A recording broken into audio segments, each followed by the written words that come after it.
Yo, what's going on, everyone? Akeem here. Joining me, we have Kinda Funny's very own Blessing Adeoye Jr. How are you, sir? Doing great. How you doing, man? I'm doing fantastic. You know what? You are my Nigerian brother, dude.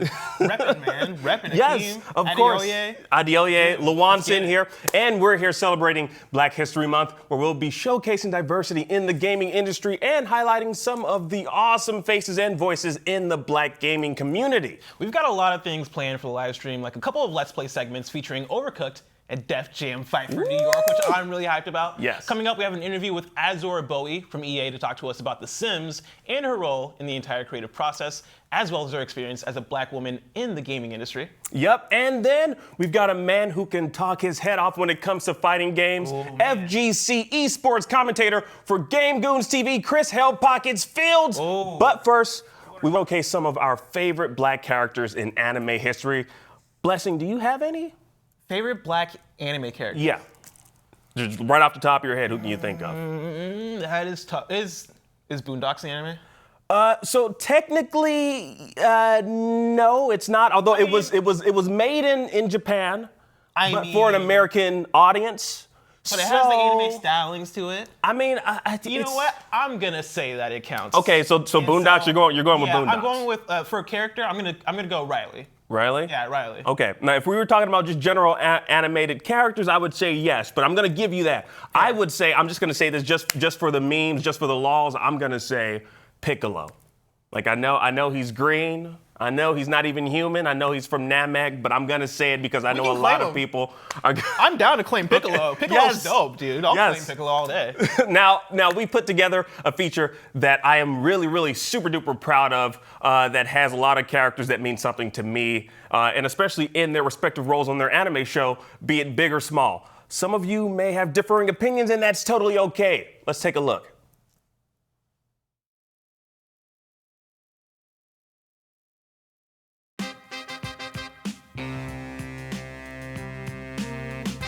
Though it originated in Japan, anime is something that is celebrated worldwide.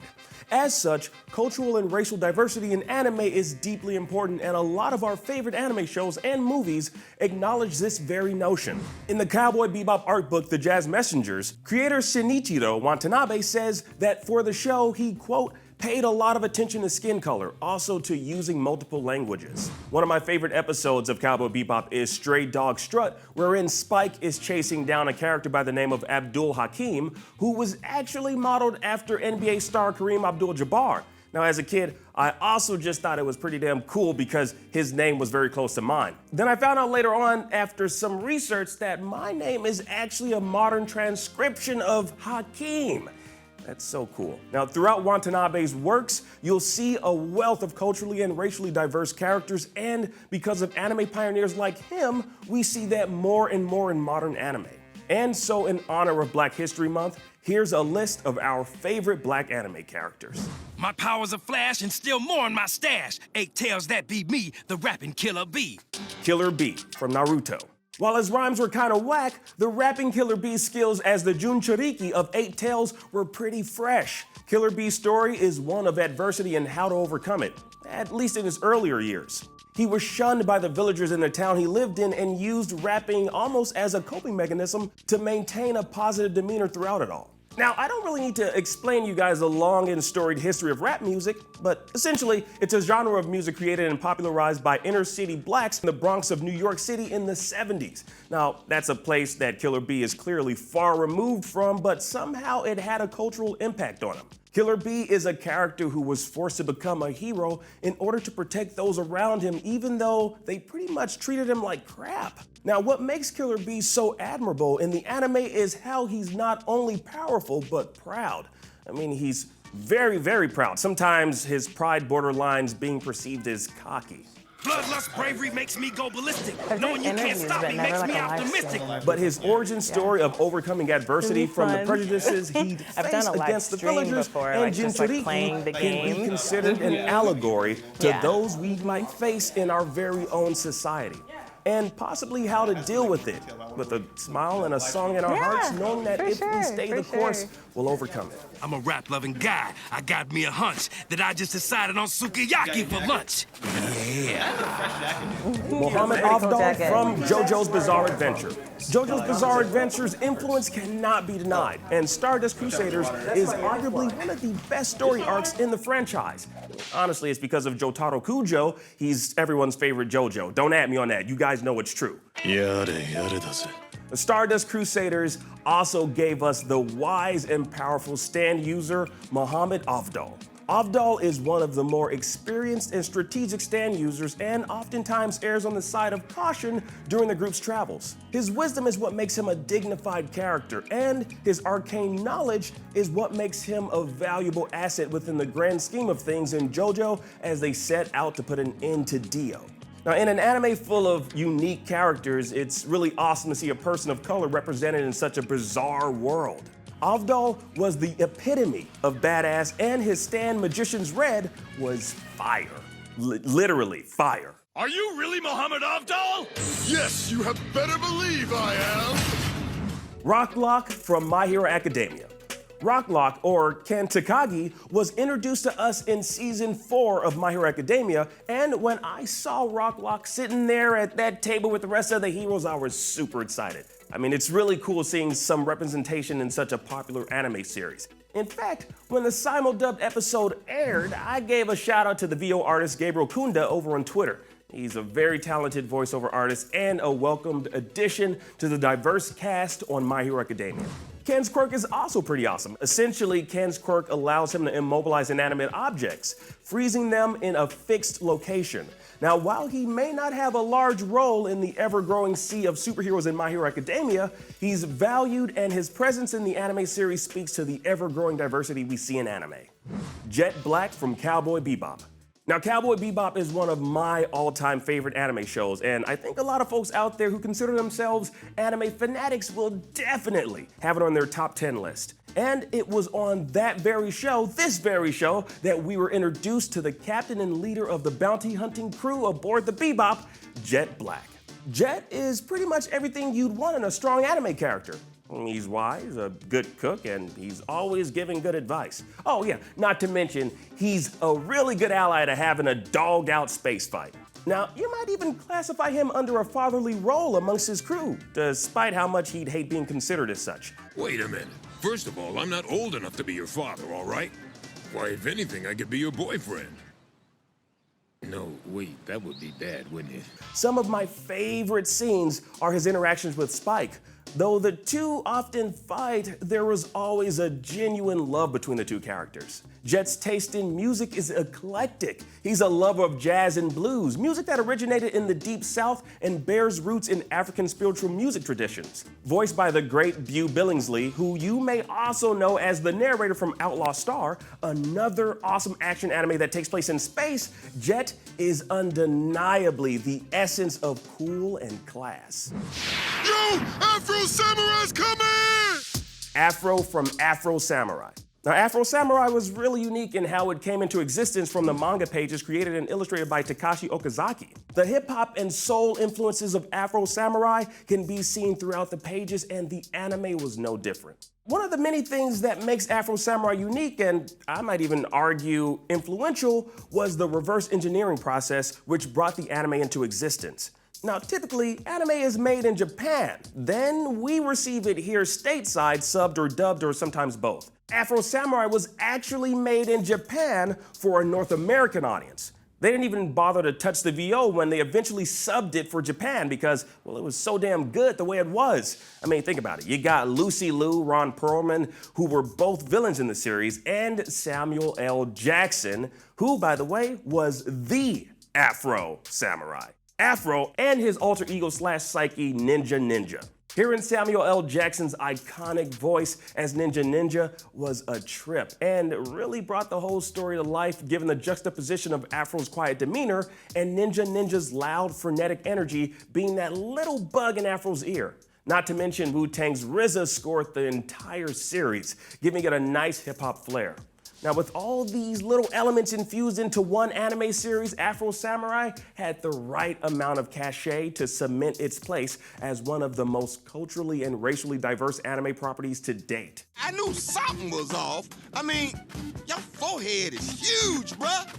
Now, there's so many more characters out there that are great representations of diversity we see in anime, like Bob Mikiyata from Tenju Tenge, Canary from Hunter x Hunter, and Miyuki Ayukawa from Basquatch. All anime shows you should definitely check out if you haven't seen them yet. The inclusion of these and many other culturally and racially diverse characters bring representation to the forefront of anime. Now, I'm really curious to know who are some of your favorites. No matter your race, background, or gender, surely there's an anime character out there that you identify with. An anime character you see a little bit of yourself in. Let us know in the comment section down below. And for more on anime and all things everything else, keep it right here on IGN. Yo, what's up? Welcome back to this IGN Black History Month stream. Of course, I'm Blessing from Kinda Funny Games. We got Akeem over here. Yo. And joining us, we have a special guest, Azure Bowie. Azure, who are you? What do you Hi. do? I am a producer and I work on The Sims 4. Awesome. What does it mean that you're a producer? What does that mean?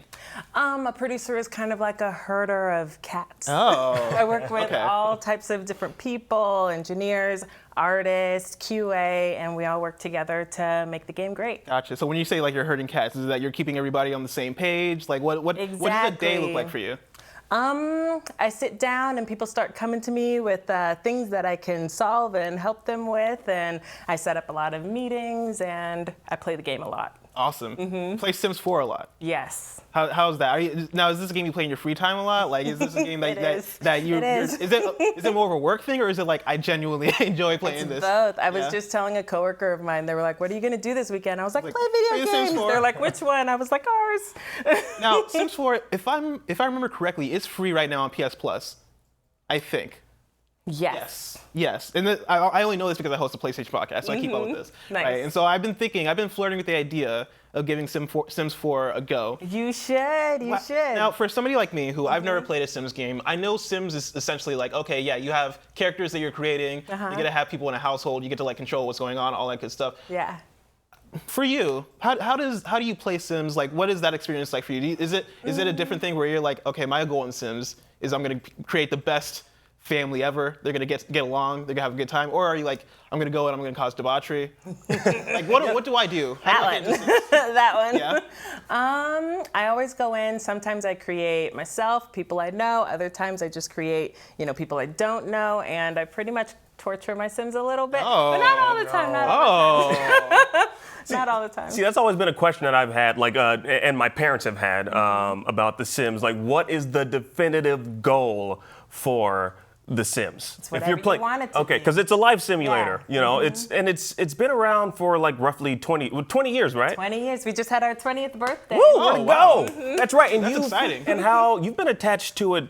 For how long now? I started as an intern in 2007. That's Holy insane! cow. Yeah, a long Wow. time. This is why it's your life. pretty much. Wow. And this is gonna take a lot of memory power. How did you end up as an intern? I wrote a pretty embarrassing cover letter attached to my. We all can identify with Like that. all cover much, letters please are hire somewhat me. embarrassing. Yeah. Yeah. Awesome. And did you know that you wanted to work for the Sims team? Did you have that in mind? I only applied to work with the Sims team, and I applied for a marketing job and a production job. I got the marketing job, but I mean, it was my favorite game. It's the first Oh, okay. video game that I ever actually played, like ever. Really? What did you first play on? I played it on PC. Nice. Which one was it? The first one? It was the first one. Oh, how'd you get into it? Like, what was it? A game that your parents brought home one day? I went over to my friend's house, and she was playing it on her brother's computer, actually, and I just kind of like took over and then went home and was like, Mom, Dad, I need this. I need it. Get it for me, please. That's awesome. What rest was is what was history. your attraction to The Sims in the beginning? Like, My attraction to it first was creating buildings. I loved creating houses and stuff like that, but then also being able to create characters that look like me. I had never seen that in video Yeah. games before, Yeah. so I loved that a lot. That's awesome. How did that then transition to you wanting to actually work and be a part of the team? Because I feel like there's like a click there where it's Yeah. like, okay, I love this so much. I want to be a part of this. What was that like for you? Well, I grew up in the Bay Area, and I had no idea that The Sims was actually like created in the Bay Area. Oh, really? Okay. Yeah, so I was in college, and the dean of my program, I was having trouble figuring out what internship I wanted, and she told me to just write to companies that made things that I loved. So The Sims was, you know, pretty much the first company that I like wrote to, and it worked out, and it was so lucky. I showed up for my interview. I was like, oh my gosh, I love this. It was just like I was a huge fan. It was kind of embarrassing. Awesome. Yeah, no, that's really cool. Is that advice that you would give for people who might be trying to figure out what they want to do? Like just, you know, write people who Absolutely. write to the teams that create what you love? I think it was the best advice that I could have gotten at the time was like, look at how you spend your time. Look at the things that you love. Yeah. And then write to those, apply for those jobs, especially because I feel like in the interview, like at every process, my love for the game like really came through. And then actually on the job, like I was able to create a niche for myself as like the person on the team, at the time, the marketing team, who could really connect to players and the developers. Wow. So what was that journey like from intern to producer? Was that like, did you become a producer right away, or did that take a lot of hops from different positions? I worked in marketing for about 3 years or so, but my mentor was on the production team, and she would always tell me like, you'd make a great producer, and I kind of, I had a little bit of imposter syndrome where I was like, I don't know. Yeah, I was like, you know, producers, they go off, they do all these great things. Like, can I really do that? And she was like, no, trust yourself. And I did. And I took a job that she offered me. And I just kind of like fell into this groove. And I was like, she was absolutely right. So I tell people that too when they're talking about imposter syndrome, is to really listen to the people in your life that like see greatness in you and that want to push you towards that, because maybe they see something that you don't see yet in yourself. What makes a great producer? I think you have to be a people person. You have to know how to communicate with people, and you have to be a problem solver. A lot of what a producer does every day is to just try to figure out, you know, how we're going to keep the player in mind, make the feature, the game, like really, really great, but then also work with a lot of the technical, you know, stuff that we have to kind of, you know, find our ways around, It seems like you guys kind of have that down packed. I mean, the game, it's been around for 20 years, so I'm kind of curious to know, like, what would you attribute to the longevity of The Sims? Personally, I think it's knowing, well, there's a way for everybody to play, right? So it's such a broad game. It's this huge sandbox. And no matter if you like to create Sims, or you like to create, you know, homes if you're a builder, or if you like to tell stories, or if you like to torture your Sims a little bit, there's something for everyone. And also the relationship that the team has with the players, of really listening to them and adding things to the game that we know our players want. I think that helps a lot too. And you also spoke a little bit about like customization on The Sims. So I'm kind of curious, how would you describe the diversity that we see in the actual game? I would describe it as it's something that we, as Maxis, we want the game to represent everybody. We want people to be able to see themselves in the game, right? So it's kind of this constant improvement of talking to our players, figuring out what they want to see in the game, and then helping to provide that for them, right? So some examples are, you know, different hairstyles that we've added to the game. That comes directly from talking to our players, and even talking to people who work on the game team about their different cultures and how we can bring that to life in The Sims, so that people see themselves represented. Yeah, because it's very hard to find like my hairstyle in video games. So like that makes me happy. Yeah, no, I feel that. So for you, right, as a Black person, how do you feel like your experience in video games has differed from others? The games that I like to play are kind of like let's say other than The Sims, I play like Civilization or like City Skylines, Yeah. you know, So you're very much where- like a sim kind of person. Exactly. Yeah. Simulation, building lots of things. The Sims is that game where I can actually create, you know, someone who looks like me. That's actually really, really important to me. I always play with, you know, Sims that are kind of representative of me and my friends. That's definitely like a kind of a rule I have for myself is whenever I get to create my own character in a video game, I always make them black. I always try to make them look like me. Yeah. Because it's the thing where it's like, man, not many games allow you to, play as somebody who looks like me, right? Yeah. Like a lot of games kind of have either like the samey kind of like action hero kind of character, or like, you know, the representation I feel like has some ways to go when it comes to video games, right? So whenever there's an opportunity to create a character, I'm always like, oh, dude, sure, man, I'm gonna make a 5'7" black dude with short hair. I do the same thing. Yeah, that's awesome. Are there any black people in games, like who work in the industry, that you look up to? Yes, absolutely. Some people who used to work on Maxis don't work on Maxis anymore, but then also people that I work with every single day. You know, it's corny. Yeah, no, shout it out. Yeah, one of my best friends is someone who works on The Sims, and she's a modeler on The Sims, and I look up to her a lot. I love the work that she does. I love the way that she handles herself at, you know, the job and stuff. And I feel lucky that she's my best friend. That's awesome. That's awesome. What's your favorite part about working on the Sims team? My favorite part. It's definitely the people. It would be easy to say it's the game because it is still my favorite game, but the people of Maxis, it's a really special team. Yeah. And I really like being a part of it. That's really exciting. Who's your favorite black character in a video game? Yeah. My favorite some That you didn't curveballs. create. video game. That you I didn't create. did not Yes. create. Yeah. So none of these Let's Sim specify this, yeah. Yeah. It's like I like Azure from The Sims. I like Azure from SimCity. Right. Also Azure from Civilization. I don't know if you can create your own characters in Civilization.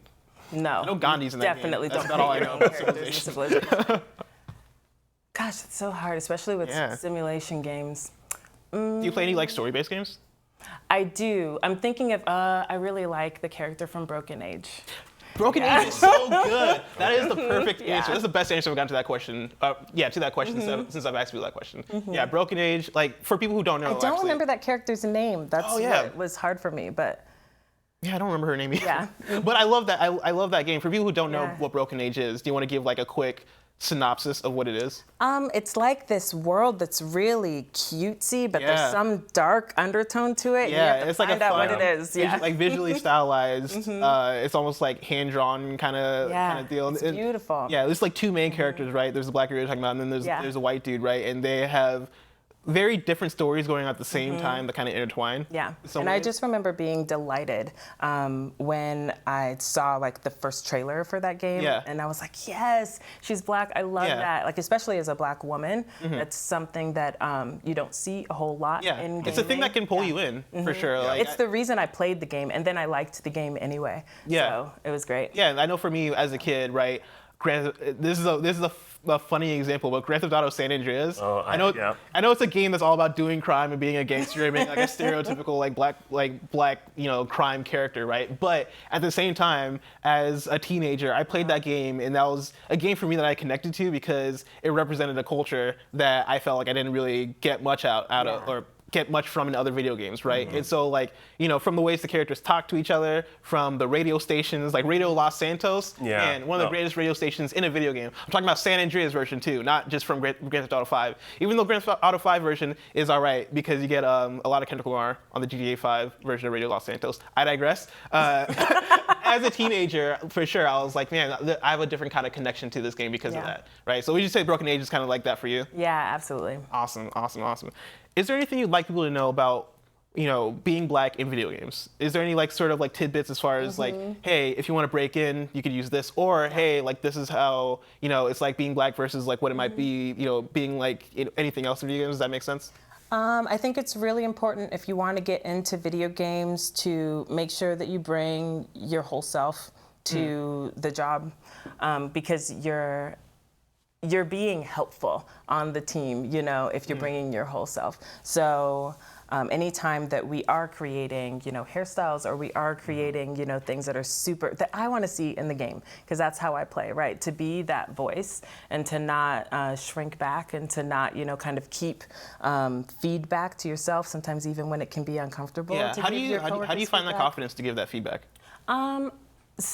I would say that it's helpful that I like my coworkers, Yeah. right? And it's helpful that we can have real conversations where, sometimes people might be uncomfortable coming to me, like maybe they don't want to inundate me with all of their questions about the art or the content that they're creating. But then if we have this good relationship, then I can come to them and say, no, I want you to come to me and ask me these questions so that I can give you real feedback and we can have a real conversation about it so that the content is something that players want to see, It's really important at Maxis to us that we are pushing forward and that we are creating this great space of representation for our players. We don't, sometimes we make mistakes, right? But we always want to talk to the people on the team, talk to the different employee resource groups at EA so that we can minimize those things or even fix, the mistakes that we have made. Yeah, we're about to get into a conversation about work culture because, I know for you as a producer, that means you're talking to a lot of different teams. That means you're pulling people together. And you mentioned that, it helps that I like, the people I work with, right? Yeah. How do you make that the case, right? How do you make it so that the culture you work in is a culture where people aren't fighting all the time, right? Yeah. How do you make sure that you enjoy the employees that you work with? At Maxis, it's easy because there's kind of a culture. Yeah, there's kind of a culture of people are nice and people, talk to each other in a respectful and nice way. I think that when you are kind of in a team where that's not the case, kind of identifying that person or the people who hold that position where you could go and have a real conversation about this is a way where I think that we can change the team culture and it'll really improve what we do.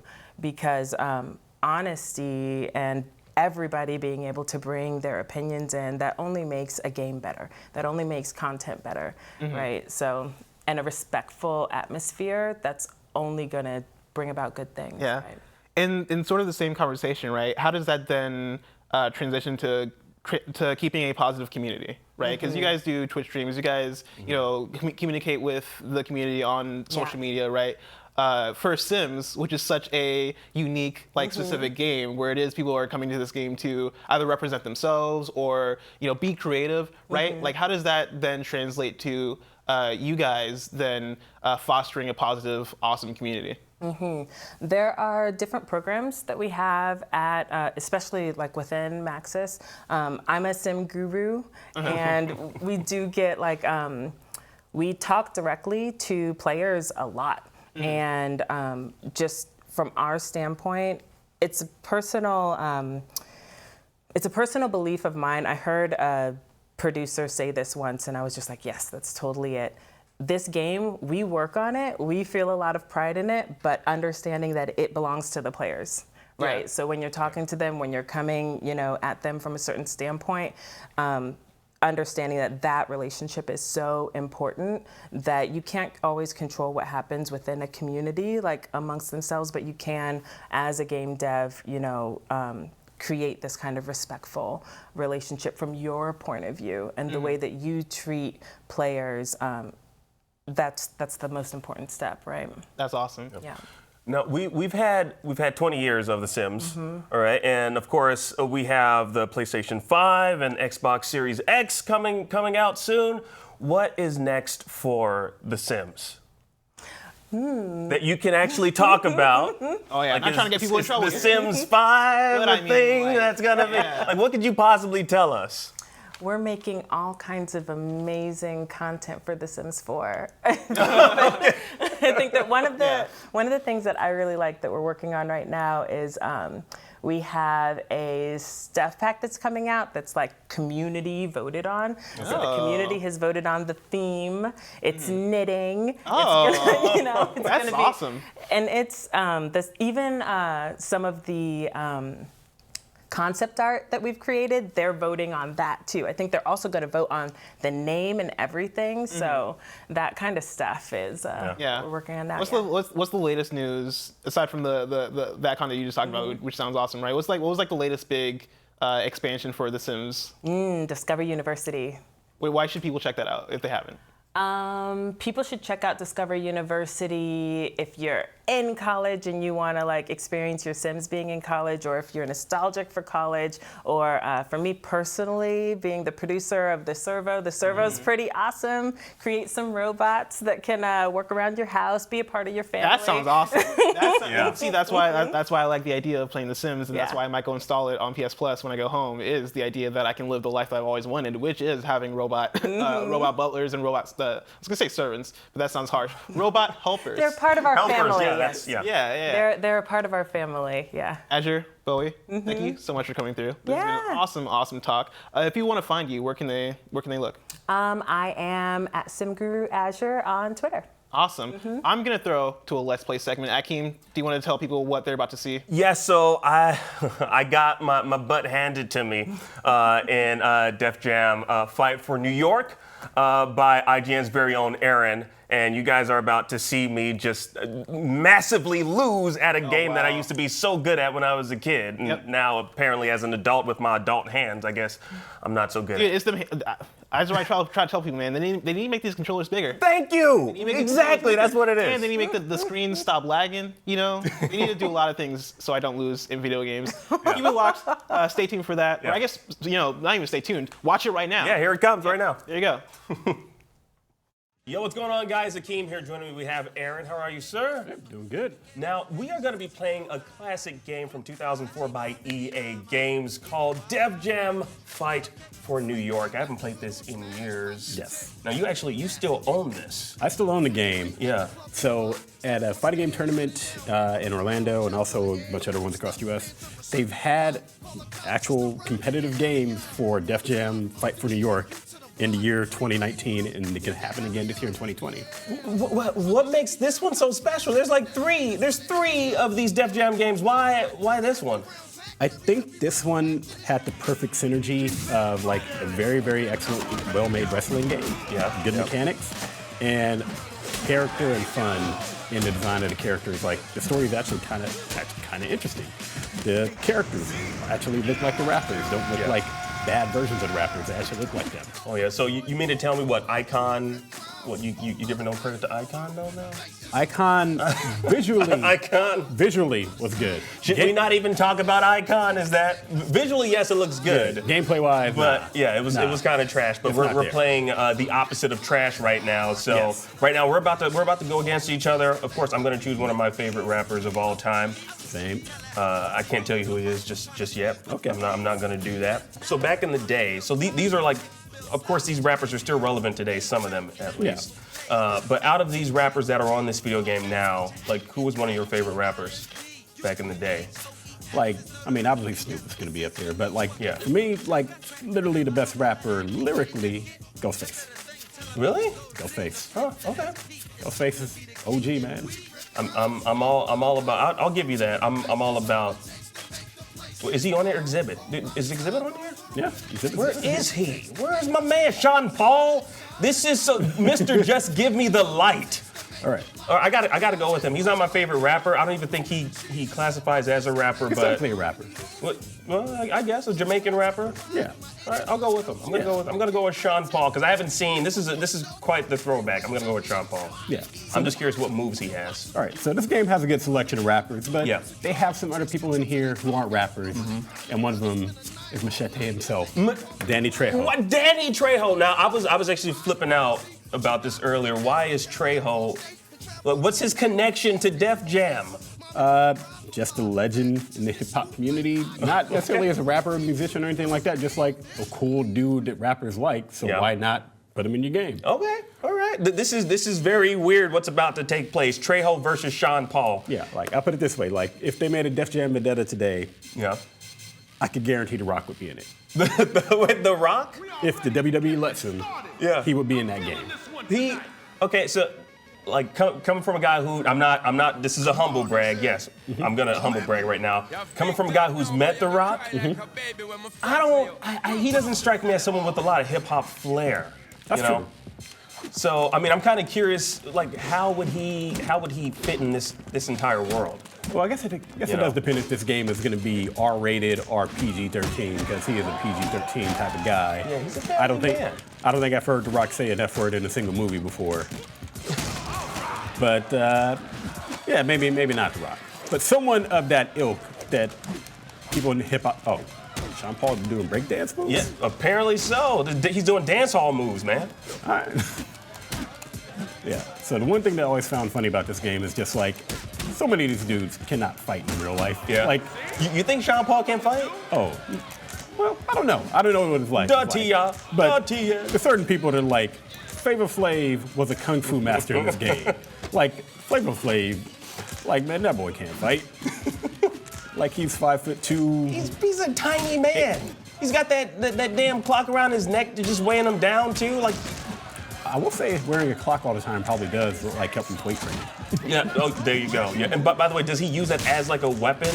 Oh no. In the game? No, he's just wearing a suit and a top hat, doing kung fu moves, like getting in crane pose and whatnot. Crane poses? Yeah.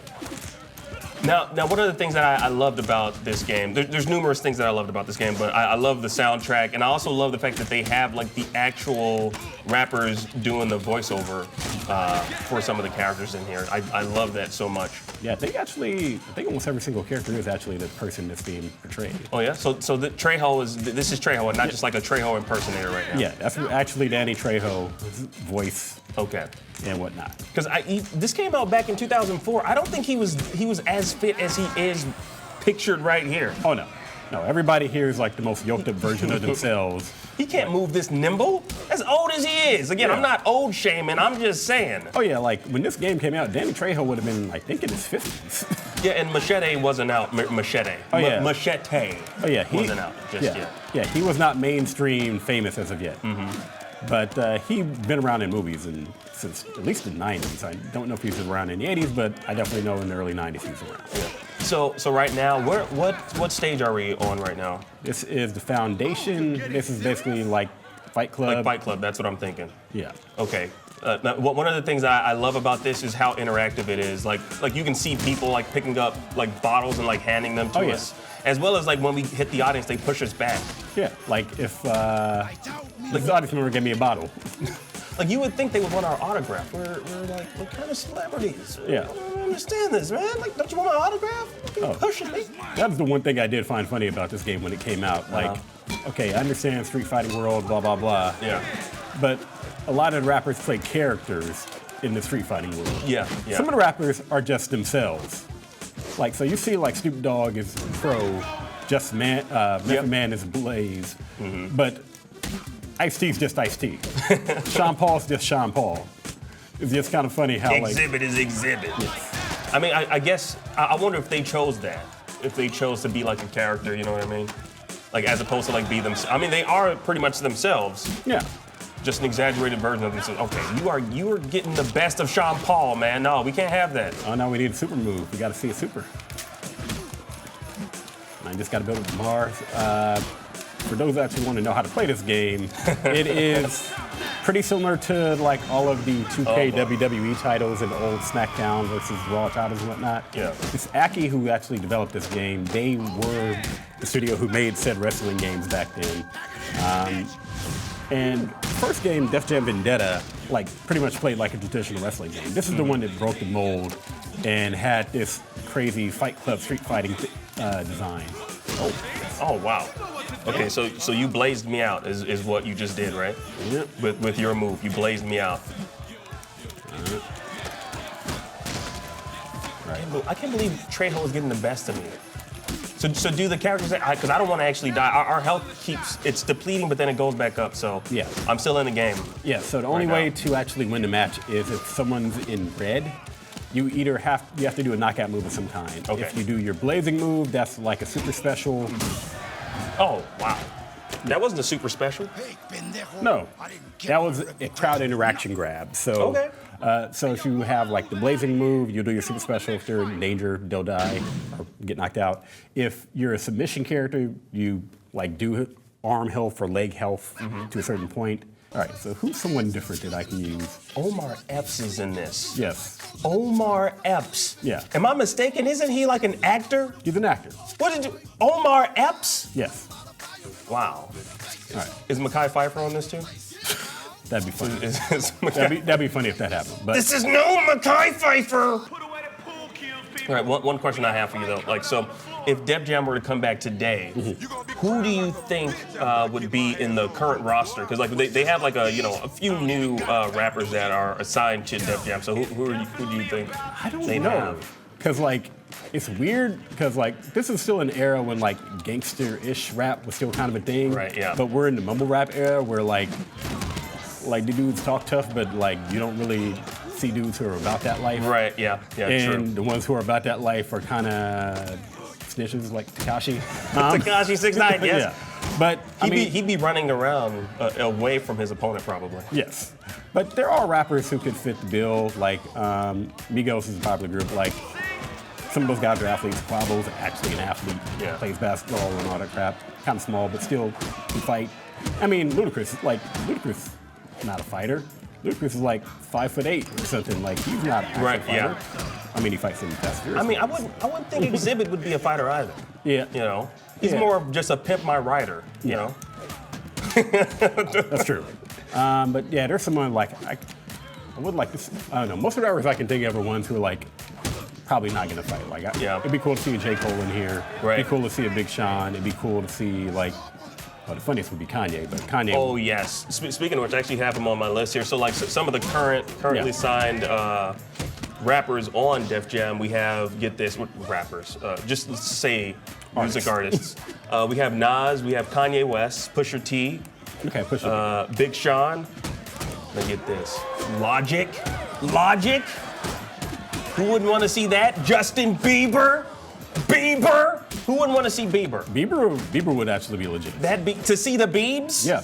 Man. Oh, I mean, one thing I kind of forget about this game, it had both female and male artists. Yeah. I would like to see Rihanna in this game. Oh, that'd be dope. That would be dope. I'd love to see Nicki Minaj. Nick. Oh. If you Go put up Nicki oh my and goodness. Cardi. Yes. Yes. Dude, we need that. I'm getting too hyped up for this. Like we're playing fantasy football, but with Def Jam right now. I'm getting too hyped about it. Okay. Like, I guarantee you, if this were to happen, if Def Jam were to exist today, we wouldn't have any more rap beefs. It'd just be like, yo, man. Yo, I heard what you said about me on your last album. Yeah. Let's go play Def Jam. Yeah, get the sticks. Like there you go, exactly. Yeah, just like you just hash it out. Yeah. It's virtual Exhibit versus virtual Ludacris. All right, man. All right, I'll give you that. Like, and that's it. That's the end of it. That's the end of their beef. You know. Like I think. Oh, okay. Here we go. All right, here we go. I'm gonna snatch your chain, man. You better be careful. I'm gonna snatch your chain. But can you actually snatch chains on here? That'd be amazing. All right, let's Woo, jeez.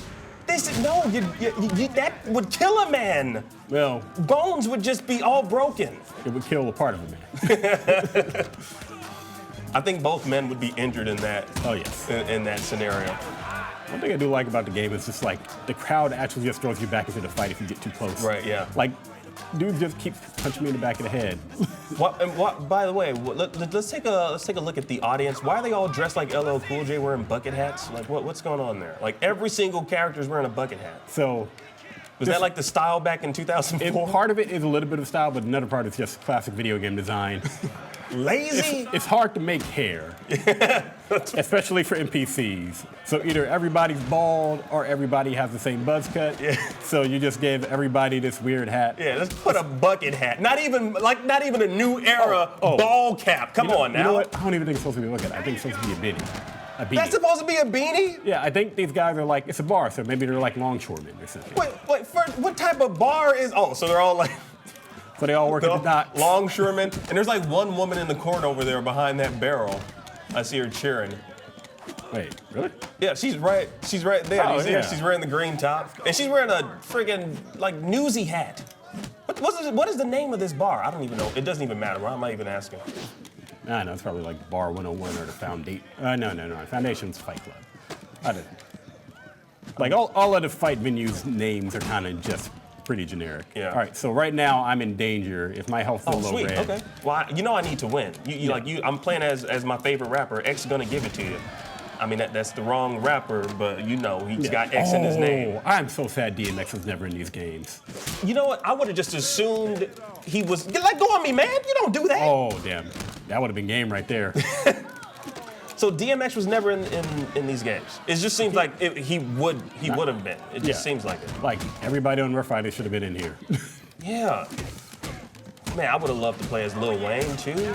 Like, think about that, man. Oh, Wayne would be an interesting character. I don't know what fighting style you choose for him.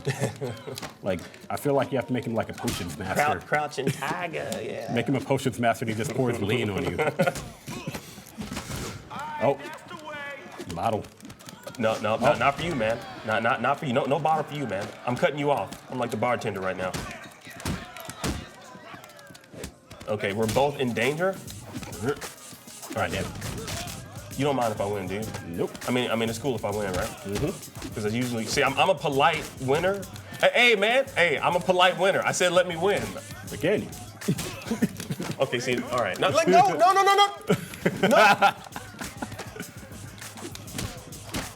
I'm forgetting these buttons right now because I want to win.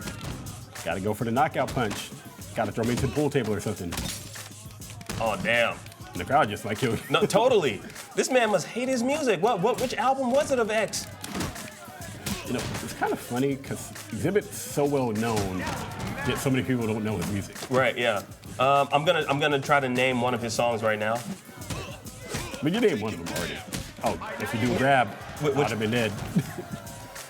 Okay, hold on. So if you push me into the crowd and grab me. You're telling me how to beat you. Yeah. Dope. See, why can't more opponents be like you, man? We gotta make it even. Braided Brotherhood. Damn. What? Okay, this is like the world's longest match right now. Right. Did you just go underneath my legs? I'm ending it. No, I thought that was me. Because he had braids, man. Okay. No, see, that's not cool, man. Yeah. That's not cool. You weren't supposed to win. I gave you that one. Mm-hmm. I'm 100%. I gave you that particular bout. I gave you that. Thank you guys so much for watching. Of course, hopefully you had a good time. We're going to continue to have a good time, but before that, we're going to take a quick break, and you guys get to check out my interview with Hell Pockets. Stick around. The next generation of video gaming is on the horizon, and IGN is here to bring you the latest PlayStation 5 and Xbox Series X news and analysis in our new weekly show, Next Gen Console Watch 2020. We'll bring on the experts to discuss and analyze all the latest developments around these new consoles. From frame rates, services, features, peripherals, and even all the new tech jargon, Next Gen Console Watch 2020 will keep you up to speed on everything leading up to the next generation of gaming. Join us every Friday for a new episode. Yo, what's going on, guys? Welcome back to the live stream here at IGN, where we're celebrating Black History Month. Joining me, of course, we have Blessing and our special guest from you're from the FGC Esports. You're a commentator there. Yes. For Game Goons TV. Uh-huh. Chris Hell Pockets Fields, how are you, sir? I'm doing pretty cool, you know. Sorry that everything took a little bit longer than expected, but traffic is murder out there right now. It's okay, man. It's crazy. Right, yeah, exactly. It's lunchtime. It's lunch crunch time. Speaking of eats, I was thinking about this. So your name is Hell Pockets. Yes. Now, why not Hot Pockets, man? Think about the endorsements, man. Hot Pockets, because like apparently I was watching an interview. The story is, you set your pockets on fire or something, and so that's where Hell Pockets came from. But Hot Pockets, dude, think about the endorsement deals you could have gotten. So originally I did roll with Hot Pockets back during my younger days. Okay. It was like back during my younger days. And then I ran with Hell Pockets because there was a day at the arcade where I lost to someone who I love and respect. Love you, Hans. But I shouldn't have lost to you. And the only reason why I lost to him back then because I was a nice guy. I was like, it's my friend. I don't want to beat him in tournament. He's working really hard. And then I was just really upset afterwards. I'm like, you know what? No more of that. No more. Only Hot Pockets lets his friends win in tournament. Hell Pockets is just gonna crush you. I don't care who you are. That's an awesome story, man. Yes, it is. Yeah. Like, wow, that's like an anime origin story. Basically, man. That's basically what it was. I was a little edgelord back then, man. All right, so since you're a FGC commentator, right? Are there games that you specialize in? So the main game I specialize in is the King of Fighters series. Oh, okay. Came in with King of Fighters 11 back in 2006 or 7, I believe. Moved on to KOF 12, which nobody talks about because it wasn't that great. Then jumped into King of Fighters 13, which is the biggest game in the series. We had like a really big explosion of players back in 2012. And then we moved on to KOF 14, which is the most recent game. And now, as of last year, we have the announcement of KOF 15, which should be coming out either late this year or early next year. Hopefully, I don't know. They haven't given us a date yet. I'm praying. Yeah. So now you didn't always start off as like a commentator. No. Right. You were a player. Are you still? So I'm curious. Like, how did you transition from competitive fighting to competitive commentary? So I was always a player. I guess. Started playing fighting games competitively back in high school. Like we would just like bring like the Dreamcast to school and like play Guilty Gear X and whatnot. Have like little mini tournaments. And then one day I was just at a gathering and we used to do this thing back. Well, everybody did it back in the arcade, where everybody just yells at each other and they're talking. Can I swear? I don't want to mess it up, but you talk garbage to each other at the arcade. And then there's my friend Hans. He just notices like, hey, you're kind of good at that, you know. And he offers me this gig where he says, I'm trying to put together a live broadcast of a Street Fighter tournament, and I want you to commentate for me.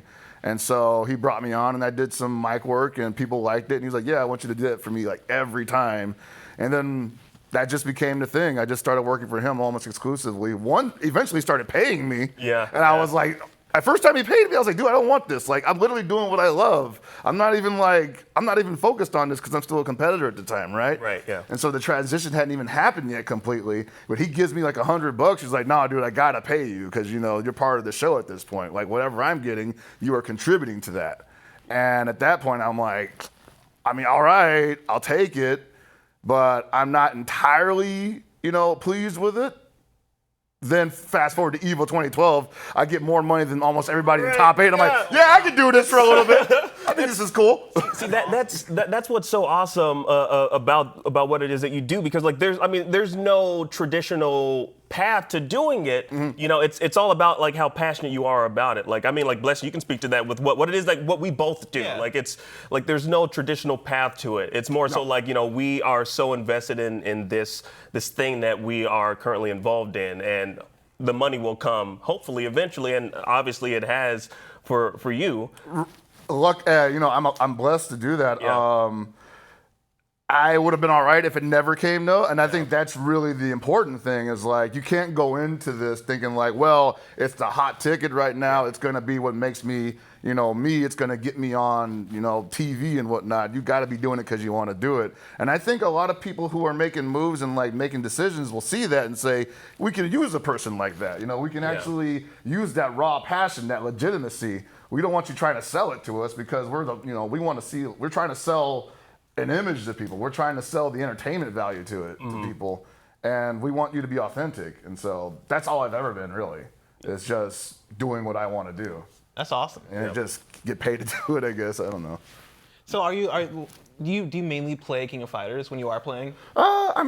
I play KOF. I play Samurai Showdown, which is a little more popular. So you're a 2D fighter person. I'm a 2D fighter. You don't ever venture into like Tekken or Soul Calibur? So I did play Virtua Fighter since 4. I started playing. I played Virtua Fighter since the first one, but Virtua Fighter 4 was like actually a tournament game for me. I competed in that. I wasn't good. Yeah. And I got completely roasted by everybody in the room. But the point is, I showed up in brackets. Yeah. Are you playing the last Samurai Showdown that came out? Yeah, I actually worked that at EVO. I was in the brackets for that as well, though. It was messed up actually though because oh man, they told me I could compete, and I was like, all right, cool. I'm just gonna play until I lose. That's what I always do, right? And I get out of my pool in losers, and I'm like, cool. I get to play tomorrow because it's Friday. I get to play Saturday morning, and then my producer's like, you got to commentate Saturday morning. And I'm like, are you kidding me, man? I'm on a hot streak right now. You're killing me. And I'm just sitting there Saturday morning commentating, thinking they're gonna call my match. Is there not some sort of rule where like there should be some sort of protocol where like if you're providing commentary, you shouldn't also be able to compete as well? That's like us interviewing ourselves right now. So, Akeem, tell me about you working in the industry. Well, Akeem, I'm glad you brought that up, man. It's been fantastic. But isn't that the dream of every professional player to conduct his own interview while he's winning a game? Actually, it would be pretty hype. That'd be pretty That's sick, called right? a monologue, man. I mean, you want to be playing the game while you're. That's just called the rap music, honestly. I mean, come on. It's universal, you know? It translates to every medium. So has that ever happened though? Like you're like, and here Hell Pockets goes. You being Hell Pockets, and you're like playing, and you're providing commentary. So that almost happened once, and That would be the hypest thing ever. yeah, it was love that. it was at CEO, I want to say 2017 in Orlando, Florida, and I was contracted to go down there to commentate King of Fighters 14 Top 8. Yep. And same thing happens. I say, hey, is it cool if I compete? And they're like, yeah, just play until you lose. You're probably going to get bodied by like everybody here, because I think everybody thinks commentators don't play anymore. They think they're retired and that they can't do damage anymore. And so I literally did that. I played until I lost. Yeah. And I didn't end up losing. That was the problem. Next thing you know, I'm in top 8. And the producer and the tournament organizer was like, wait a minute.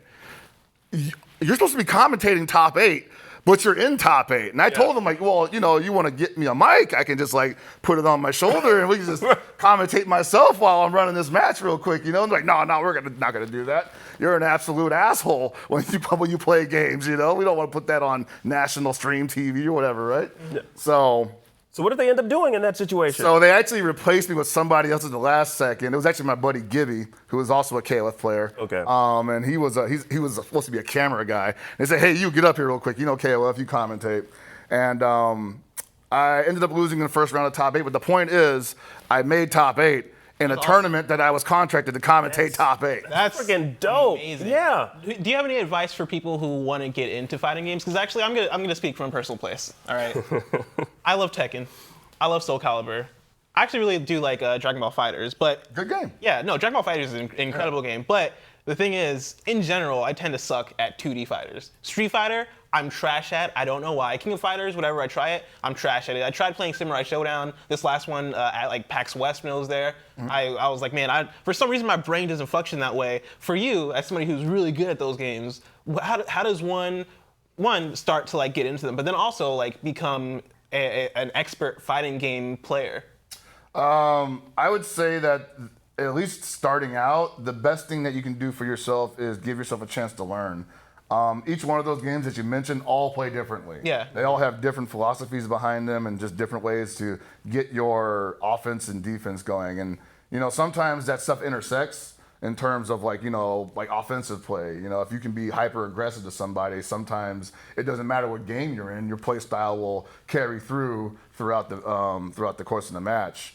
But I think that what I tell everybody when they're trying to get into at least KOF is you need to pick a character that does what you like to do in fighting games. Okay. If you like, KOF 14 has 52 characters minimum, and each one of them is a different kind of archetype from a 2D fighter, background. And it's almost guaranteed that you will recognize at least one of the character's movesets. Yeah. And then at the very least, you'll say, okay, this character is Fireball Dragon Punch, I can do that. That's Street Fighter. That's Ryu. That's Ken. If you're coming from a 3D background, then that's a little bit more different because there are different approaches to 2D and 3D, obviously, not just visually, but just in the meta, how you're supposed to. Like how you move, like combos, all this stuff. Movement options are entirely different. So those are like, for like 2D fighters, you just go in with the character, I feel. Yeah. You figure out what you want to do in the game, and you find a character that allows you to do that. And then you just practice, allow yourself to learn the character, or in KOF's case, learn 3 characters, and you go from there. And then the rest of it is just matchup experience. Now, I won't tell you, you won't get it overnight. Of course. There's never been any, well, not ever, but there's very rarely people who just show up and just get it off the bat. There's got to be some golden child out there, though. Yeah, that just basically, shows up with his. At that point, like your brain is the computer. I guess our brains technically are kind of computers, but like at that point, you're seeing the Matrix, right? You exactly. Like you pick up the controller and you're like, oh, I get this. Like I can go off. For you, for King of Fighters, top 3 characters. Top 3 characters in King of Fighters that you love to use. So Terry Bogard. Okay, you're a Bogard. Terry Bogard. Joe Higashi's number one, always. Now that Terry Bogard is a DLC character in Smash, has that made you want to check out Smash? So when they made the announcement, like me and the other SNK bros definitely popped off. We were like, oh my God, we're all gonna play Smash, guys! We're all hype about that. Okay. Yeah, how is Smash even perceived in the competitive fighting game community? Oh man, that's a loaded question.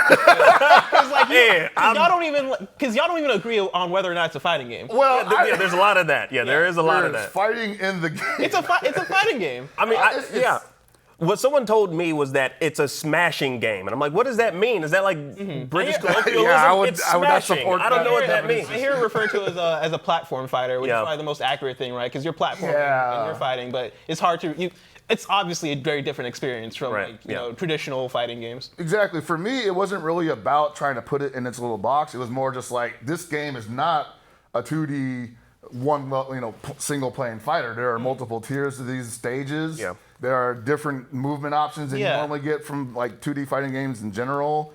The air movement especially is just like it's more so like about Marvel. No, I'm not gonna say that. It's less so about like You're about to compare it to Marvel vs. Capcom? No, I was like, almost came out. It's way more about managing spacing than any other fighting game, right? It is you like trying to make sure you stay on the platform. It is you like jumping around and like you like just the act of trying to like get a hold of an opponent, right, is like way more involved than any other fighting game. Because other fighting games you can tend to like get combos off if you want to actually like touch your opponent, right? Well, yeah, the combo system like is built into most 2D fighting games because it's like these moves link together because of the frames of their animation. Yeah, and at the casual level, you're not really playing Smash and getting off combos. Right? You have to like get a little bit better to like really then be like, okay, I'm gonna up B into like my side A into whatever. I don't think there is an up B to a side A now I think about it for Smash, but in general. I mean, if it is, but like the one thing I always respected about Smash is that it actually did have a chance to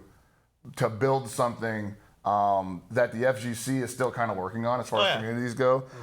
Smash basically built their esports around Melee within the community. Or rather, they didn't even build esports. They just they just built a big community, and esports came knocking, and they were like, yeah, sure, we'll do it. There's been a little bit of a holdup with that, with red tape and whatnot. But those guys have been ready to go pretty much since day one. And the FGC, on the other hand, kind of hem and hawed with that a little bit. We're like, do we want to be esports? I don't know. Like, we want to stay grassroots. We want to stay, thuggerish and whatnot. And I kind of feel like we both did ourselves some favors, and we also took away some opportunities from ourselves, especially now when you start talking about how much money people are making doing not really esports, but just fighting game stuff in general, just going to these tournaments, getting top 8, and then you find out later on that this guy didn't make like more than $200 for that, and there was like maybe 3,000 people in the tournament. So you're just wondering, like, is it worth it? Like, is this really what we signed up for like all these years ago? Now, for me, as I said, I moved over to commentary, and I mean, I'm not 100% happy about the situation, but for me, financially, it's better, because there's always a flat rate to begin with whenever you're working these events. And, sometimes it's manageable, sometimes it's really good. And when I hear about the players who are definitely working way harder than I am to make these tournaments exciting for me to call and be hype, and they're not making even a quarter of that, I'm like, man, it's cold-blooded, dude. Yeah, we talked about this off air briefly. Like, I was checking out some of the high earnings on esportsearnings.com, and I saw that you're listed on there. Two tournaments with a total prize money earning of $14. Oh my God! I was like, this is a typo. They're missing a few zeros, I'm assuming. 2 tournaments, $14. I was like, that's a travesty. Can you explain that? So one of those is actually the story I just told you. Where I was in Orlando. And I got top 8. Now, the other half of that story is after I got top 8, I was really proud of myself until I found out how much money I was making for making top 8. And I was like, wow, I didn't even make a tenth of what I would have got if I had just did my job. So wait, it's not revealed to you beforehand? It's something that's revealed to you after? I mean, if you do the math, do the math beforehand, you're like, oh yeah, I'm only making $30. But for a lot of people, I think that they get a little blindsided sometimes. They're like, oh, I thought we were putting more money into the pot than this. I thought there was a pot bonus. It's rough. It's really rough. But at the same time, I wouldn't give it up for anything right now because I'm having such a good time doing what I do. And I have I do the day job. I do the square job thing just to support my career. But it's been amazing to go from a competitive player to a commentator. And now I see like the other brothers behind kind of not necessarily struggling, but like not really getting what they deserve. And I'm like, I feel it on both ends now. I'm like, okay, I understand what that feels like because I've been there, and I want you to get at least close to where I can get, I want you to have an opportunity to get to where I'm at. And maybe not everybody can do it, but, at least we got to try. Yeah, do you see much diversity in your field? Yeah, ton of diversity, man. Providing color commentary, huh? Unintended. People of color commentary. So there's actually a running gag in at Evo where they announce all the commentators for Evo, and we have like, not even gonna front, we have the most diverse cast of talent in the world. Awesome. It's like black people, Hispanic people. We got an Armenian there. We got some Arabic folks in there. We got some Asian folks in there. White people, women, and then they are compared to your League of Legends Worlds commentator team, and it's just straight white dudes. Yeah. And people are just like, oh, what's going on here? How come one looks like this and one looks like that? And I'm like, it's a joke, obviously. No one's really commenting on that. But it really shows you how diverse the FGC not necessarily is now, but it always has been. And now we're actually in a position to really showcase that to everybody. Yeah, no, every time I tune into Evo, I feel like that's the thing that kind of shines through. That's the thing I always notice. I'm like, man, there are a lot of different, people represented in these commentators. It's always awesome to see. Yeah, and not only that, but just like listening to the way they actually deliver their commentary, just like it cracks me up. There was this one guy, he was commentating on a Dragon Ball FighterZ game, and he introduced Cell. He was like, "Oh, here comes Cell with the Dominican lineup." I couldn't stop laughing. You're talking about homie Yipes, dude. Yes, Yipes, yes. Man. That's my guy right there. Yeah, Yipes is the dude. He just lets whatever comes to his mind, he says it, and I just love that. Like, there's no filter with him at all, and that's just I think that's the beauty of commentating in this particular community. And you're 100% right. Like one of the greatest things about the pool of talent that we've had to pull from for commentary is that you actually get these diamonds in the rough like Yipes, like Eris, like Tasty Steve, and you put them up on the stage. Wait, there's a guy named Tasty Steve. That's the homie, man. That's my bro.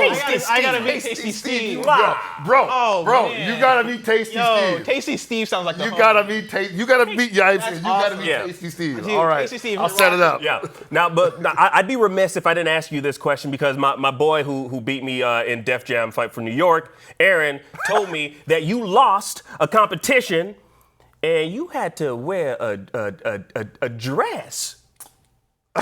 Can you explain this story? Now, I'm not going to give you any flack about it because, like, some of some great men wore dresses. Like, you look at Eddie Murphy and Meet the Clumps. You look at Martin Lawrence. You like dress how you want.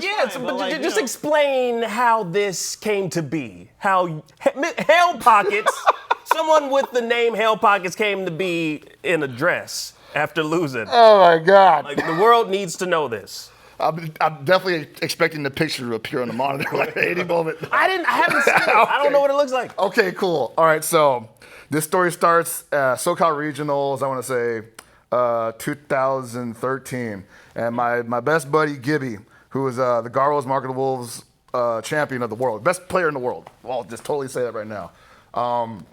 He challenges me to a first to 10, and he tells me, you won't even get a match off of me.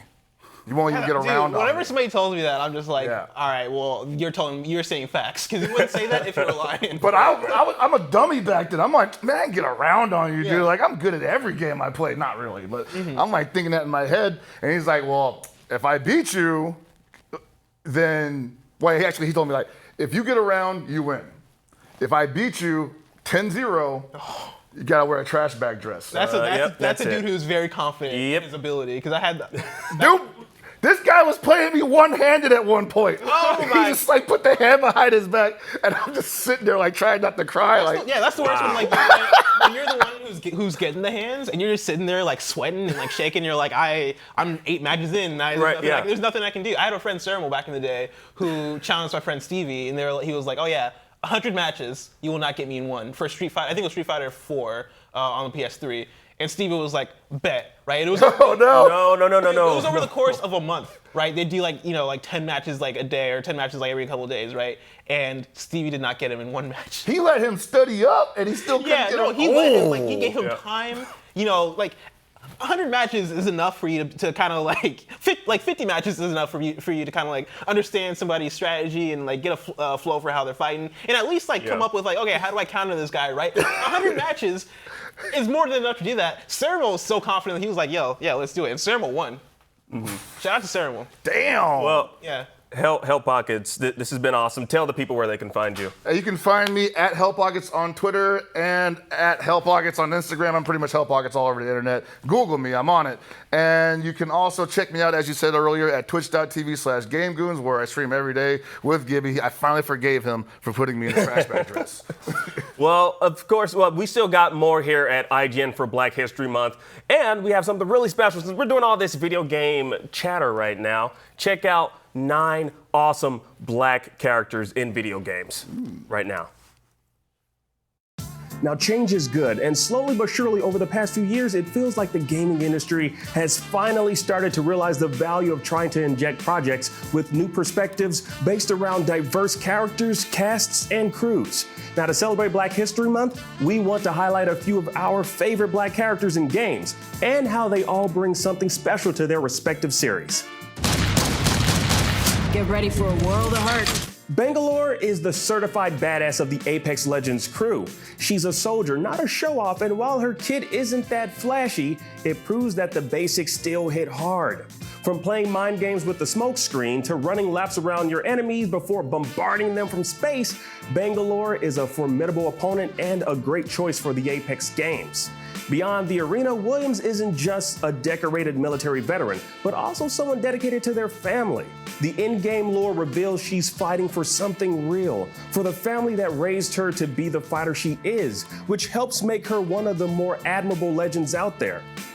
Plus, one of the best things about her character design is that they gave her an accurate modern-day black hairstyle. It's a small detail like that, but it's something that gets butchered in most games. Someone needs to tip Bangalore's barber because her fade is looking clean. Now, in a series so based on throwing hands, Elena stands out because, well, she never actually needs to throw any. She's the only character that utilizes the unique Afro-Brazilian dance fighting style of capoeira to clobber her opponents, and it's built around exclusively using kicks, acrobatics, and healing. Now, it's a super cool style, a graceful kinetic performance that requires both intense physicality and rhythmic skill to master. It makes Elena one of the more fun characters to both play as and watch in a tournament, since her moveset offers a sense of fluidity and finesse that other characters just don't possess. You told me there wouldn't be any cameras. And you told me you were gonna wear something nice. Avery Johnson is the ultimate hype man, the king of inspirational speeches. Now, with just a few words, he can get anyone pumped up to blast some aliens and save the planet. When I joined the Corps, we didn't have any fancy schmancy tanks. We had sticks, 2 sticks and a rock for a whole platoon, and we had to share the rock. Buck up, boy. You're one very lucky Marine. What a leader. Johnson is funny, sure, but he's more than just a token comic relief character. His raw tenacity and go-getter attitude serves as a beacon of humanity in its darkest hours. Throughout the series, he's been a bastion of wisdom, grit, and perseverance, and inspired others to that same standard. Hiya. You're not, pre-med by any chance, are you? Thanks for the stirring conversation. Even though she's trapped in hell, Lola stays a sharp-witted smarty pants in overalls who doesn't have time for anyone's BS. Now, before she ended up down below, she was an activist fighting for good in the world, and that carries over into the underworld. After Party is a game powered by conversations and characters, and Lola's perspective always makes situations a little bit more interesting. Lola is thought out and well-rounded. She oozes sarcasm and quips. She's unafraid to call people out when necessary, and the plans she comes up with are ingenious. She might not always be the nicest to other characters, but she doesn't need to be. I mean, she's in hell after all.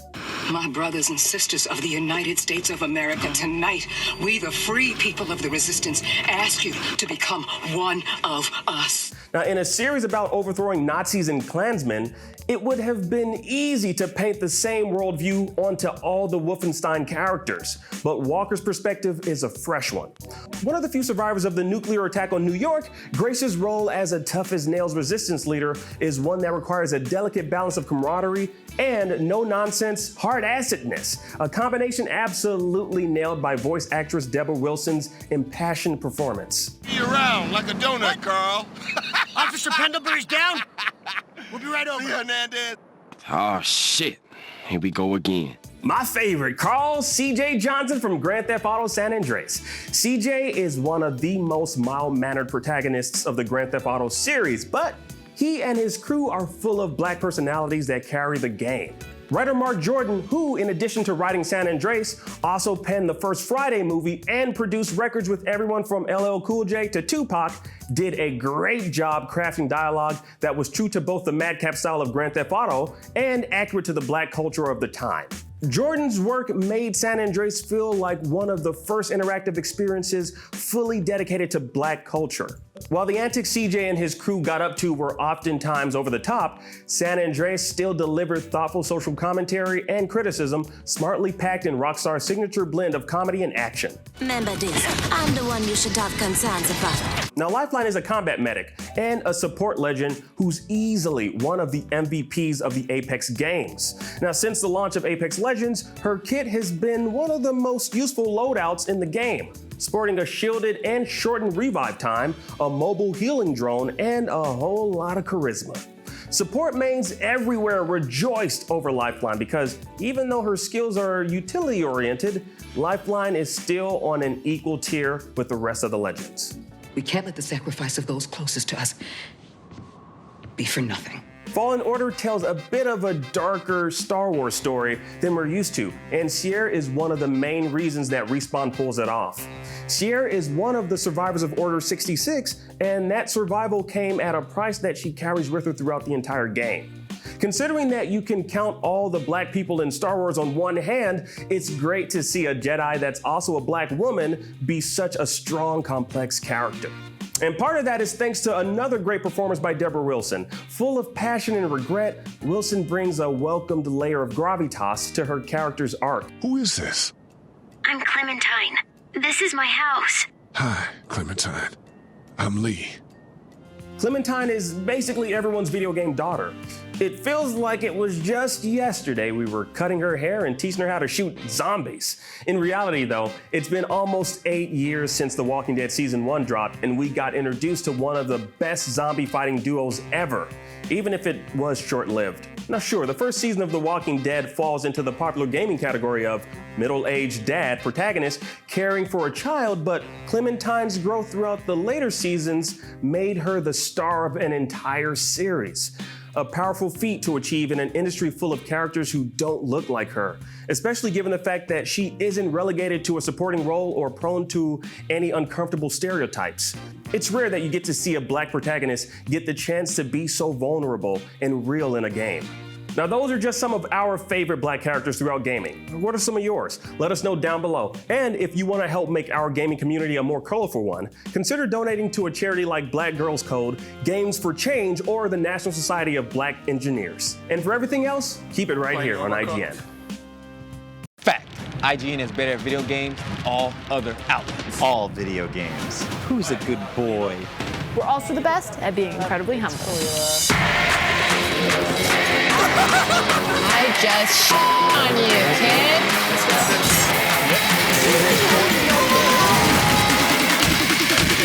I got him.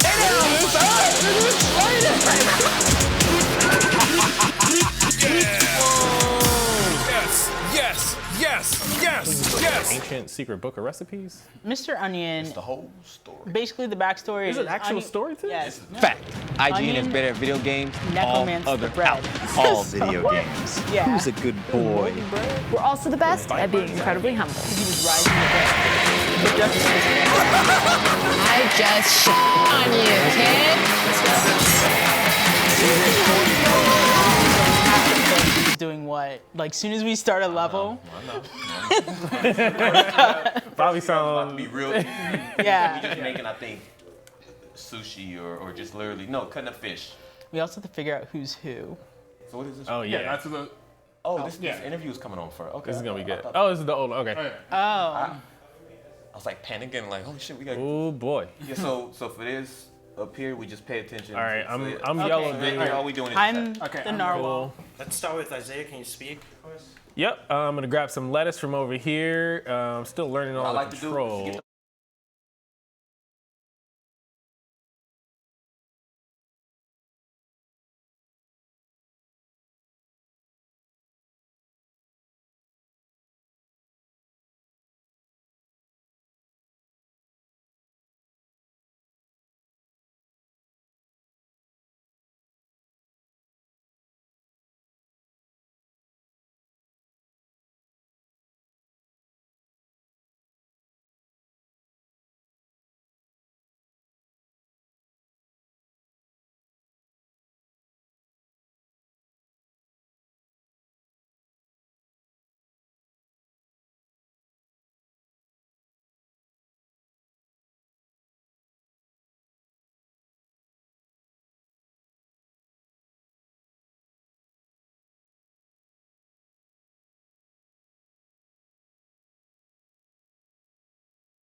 about to end. Yeah.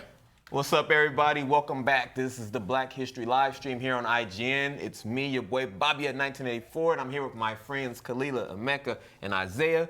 and I am a huge fan of Overcooked 2, and I decided we should play this game together, work together, and yell at each other and have fun. So just tune in and have fun with us. It's gonna be a lot of yelling. This is gonna be a lot, because I play with my son at I'm the narwhal. always yelling at him. I'm red. I'm not a yeller. Oh, okay. Well, okay. I get frustrated. I'm the thinker in the group. Okay. Here's how I play Overcooked. First level is just testing it out, just feeling out like seeing the rhythm of it, and then the second level, then we try it again, and then I'm gonna be like, all right, you do this, I'm gonna do this, and I sign all the rules. And that's the way it goes. But it usually falls apart because I think I might be the problem. Because I usually try to take over as the team captain and delegate everything, but then someone's never really doing what they need to do. Are so we I all get driving? frustrated. No, I'm just throwing us over here. All right, I'm ready for All right. this. I'm a I'm the narwhal. That's all I know. Okay. Oh, the whale with the horn. Okay. Oh, So, yeah, we're so we animals. got I forgot plates. about that. Nice. So what is this one? This one's sushi and shrimp. Okay. All right. I think we're gonna be cool. Like everything should work out just right. Yeah, this one's gonna be Sashimi. easy. Yeah, It's just one and one. It's just fish and shrimp then. Easy. Yeah, easy All right. peasy. I feel like we should just set up the plates, start cutting before we send out Plates our are first set thing. up. Which one Okay, you we want? need I'm fish. blue. I'm blue. I'm gonna just call out the order since. All right. So just let's We get need some, two we get some sashimi. shrimp ready right now. Oh, what? Just when it comes out. Wait, how do we All chop? right. There you go. Yep. And no, it's over here. It's to the cutting board. All right. Wait, you just chop it? No, to the right. Uh-oh. Oh, that's it? Okay. Boom. We don't have Yeah. to do, no, Shrimp. it's easy. I'm bringing shrimp right now. All right. Oh, gonna okay. get Here go another ready. shrimp Oh. plate. There. We need a Oh. sashimi. I got we it. need plates. Okay, you take it out. You take it out. We'll grab plates. I'ma since finish no cutting one's your grabbing stuff plates. up. Oh my God. Keep those plates coming. That's a dirty plate right there. Don't pick that one back I'm up. good. Don't pick that one back up. Too It's late. a health code violation. All right, hold. Here go. Oh wait, no, I gotta cut the shit. All right. I'm focusing. I'm gonna do the fish. wash That's the all I'm dishes? doing. I'm cutting shrimp. Here goes some shrimp. I'm cutting We fish. gonna use this dirty plate because this is just. Uh-oh. Whoa, No. my Oh, there it is. God. All right, it's out. Okay, All right, we boom. need- More We shrimp. got fish. All right. Fish to the I left. guess I'm relegated to plates. Yeah. Okay, this is very quick. Because I'm the only one looking at the orders. All right, I need another There fish. goes shrimp You right got there. fish? I need a plate. Shrimp I need right a plate. there. I just put it Just down. the plates are by the little dude with. I'm about to just Oh, keep I can cutting just put 'em shrimp on then. there. That's Yeah, you my can Yeah. do that and then Oh. pick it up. Yeah. Easy. Oh my I God. think we good. I think we good. All right. Can we look? I'm just gonna- You the play person. I'm gonna keep right? fishing Boom. it up. There goes shrimp right there. is Shrimp easy. is ready. Yo, to get go. another fish. Shrimp is ready to go. Come on. I'm grabbing- Somebody Get another fish. Somebody shut the shrimp down without a plate. Okay, there we go. You can grab plates and put them on. Can you serve out of order? Does that matter? Yeah, you can serve out of you order, can. but it has to be Yeah. on the screen. Yeah, you Oh, can. easy. You can. Just Cool. get to it. Boom. If it's not Don't on the send no, screen. don't send no shrimp out if they don't. If they don't Oh my Somebody God! eating Did I shrimp, just? Okay, there I whether they am. like it or not. I don't know. Bump me? Yeah. Yo. Gotta get out of the way. This is a Here kitchen. goes- I There are dropped the plate. I dropped the knives. plate. I dropped the plate. I'll pick it back up. Here All goes right, some shrimp. shrimp, Boom. I another already got shrimp. one of those out. All right, you got fish. Fish ready. Got a plate. You got fish? You got it. Here goes Yeah, some go more. get a fish. Yeah. Here goes some more shrimp right here. I feel like, in all reality, Boom. There we go. I'm gonna put plates Is down. anyone cutting shrimp? I stopped You because got you it. weren't putting the. I was serving plates. You weren't putting the plates out, so I just went ahead and stopped. Just doing put them on the it. counter and Yeah, I'll grab boom, it. Boom. Oh, okay. I need relax. another shrimp. Relax. I am relaxed. All right, I just threw another shrimp. Oh. cool. We need a fish. Yep. Oh, Look, it's Fish City over here. Man, we just go. Yeah. Boom. All right, I'm Uh-oh, serving. I'm messing up. I'm gonna cut some shrimp up. Okay. I think we got a good little squad here. There you go. Some more shrimp need to be Boom. taken You out. serve it. Boom. Got some more shrimp. Boom. I just mean, got if that's all they want, I'm ready for them. bumped me I out. need a shrimp. If that's all they want, man, we think got that's this with no problem. Here go one on the plate. Boom. Oh, I said, damn, y'all went too fast. I Get the other think I fish. said some shrimp There's- out on accident. All right, now you can send out shrimp. The whole left side of the kitchen is fish. Just But that was good. That was good. That was I think we fantastic. did good. All right. I think that was pretty good, right? I'm very proud of us. Tips. No failed orders. Okay, so I did mess up cool. because I thought I sent out shrimp when we didn't need to. But We that's did, but it didn't count But against you know what? us. That was a little too easy. I think once they start bringing in, I think it's gonna be the wrap, and it's gonna be I'm sorry, sushi. So it is a wrap, right? Seaweed. Yeah. I think we have to cook rice. And then somebody got to keep an eye. Yeah, somebody got And to then keep an eye there's on treadmills. rice because it's gonna catch on fire if we. So I know that's when it's gonna start getting real hectic. But we might be okay with this situation. I think we are playing a much different game than what I was used to. See, I didn't play the first one. I never played the first one. This was my introduction right here, and we played Okay. this, and I was like, whoa. Okay. Oh, don't get me wrong. A lot of this could have been in Overcooked 1, but I didn't get that far. Okay, I think this is. Oh, this is the. I think I only got to 1.4. This is bridge. There's gonna be two. There's gonna be people. I got to the walking ice across. and I just couldn't deal with sliding off. Oh, that's right. They come walking by, bumping bump into into you. you. Yeah. You gotta dash through them. Who builds a kitchen where customers are just walking? They do. Right? So we got we got sushi Sorry. here. Cut up fish, do the rice, boil the rice, Okay. put it on a plate, serve it out.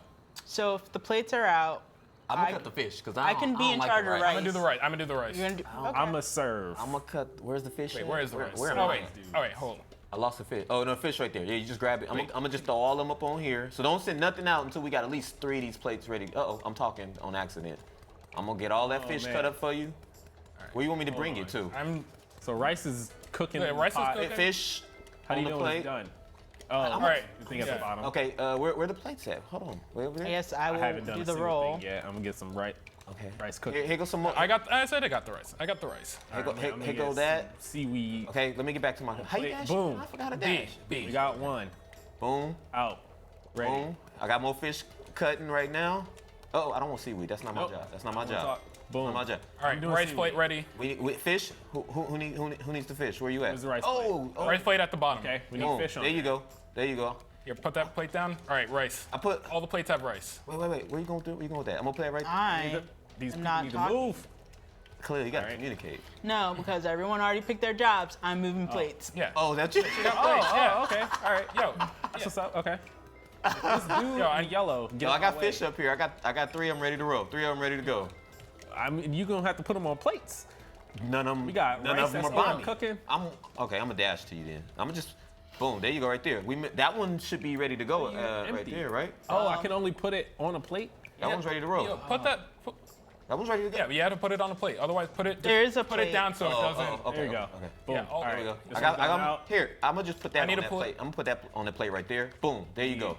Because Kalila There. seems to, There, rice to rice not on that. be Yep, moving I'm the gonna get plates the right. See, I'm I just was. saying, Everyone's in the way. I'm not trying to curse, so I'm just standing I back there. I need some plates going. I mean, I'm just saying you can't just go sit grab stand his in the fish. corner like you don't. Because all y'all are dashing. Dash with us. Nope. Dash with us. I need rice on this There plate go, to there go. serve it. I just Where- moved. Nope. that's There's not rice mine. on all the plates. Is Not on this rice one. on this Where- plate. which one? Boom. I just got it. There you There, go. rice up top. All right. Yep. I got some Serve fish. it. That should be. Anybody need fish? I know Need what I'm fish. doing. Anybody need fish? There's a roll right fish there. here. Please dump in here. God. And then we gon' I'm a Okay, I got some more Boom. fish ready to go. Yo, bring a plate down. yo, we are a machine. Are we? You know. I am. Are we? Are we, Kalila? I'm. Oh, I I'm dropped the doing plate. whatever I I'm need sorry. My to bad. do. I dropped the plate. I'm sorry. My bad. Oh, we serving bad dirty plates out here. Yo, I think. I'm picking up stuff that ain't my job. Oh no. That fish not ready. That fish not ready at all. That one's not ready. These fishes. I mean, the other ones are, but that one's not. That one. Come on. Oh my God, this dude in the green. He's just in the way.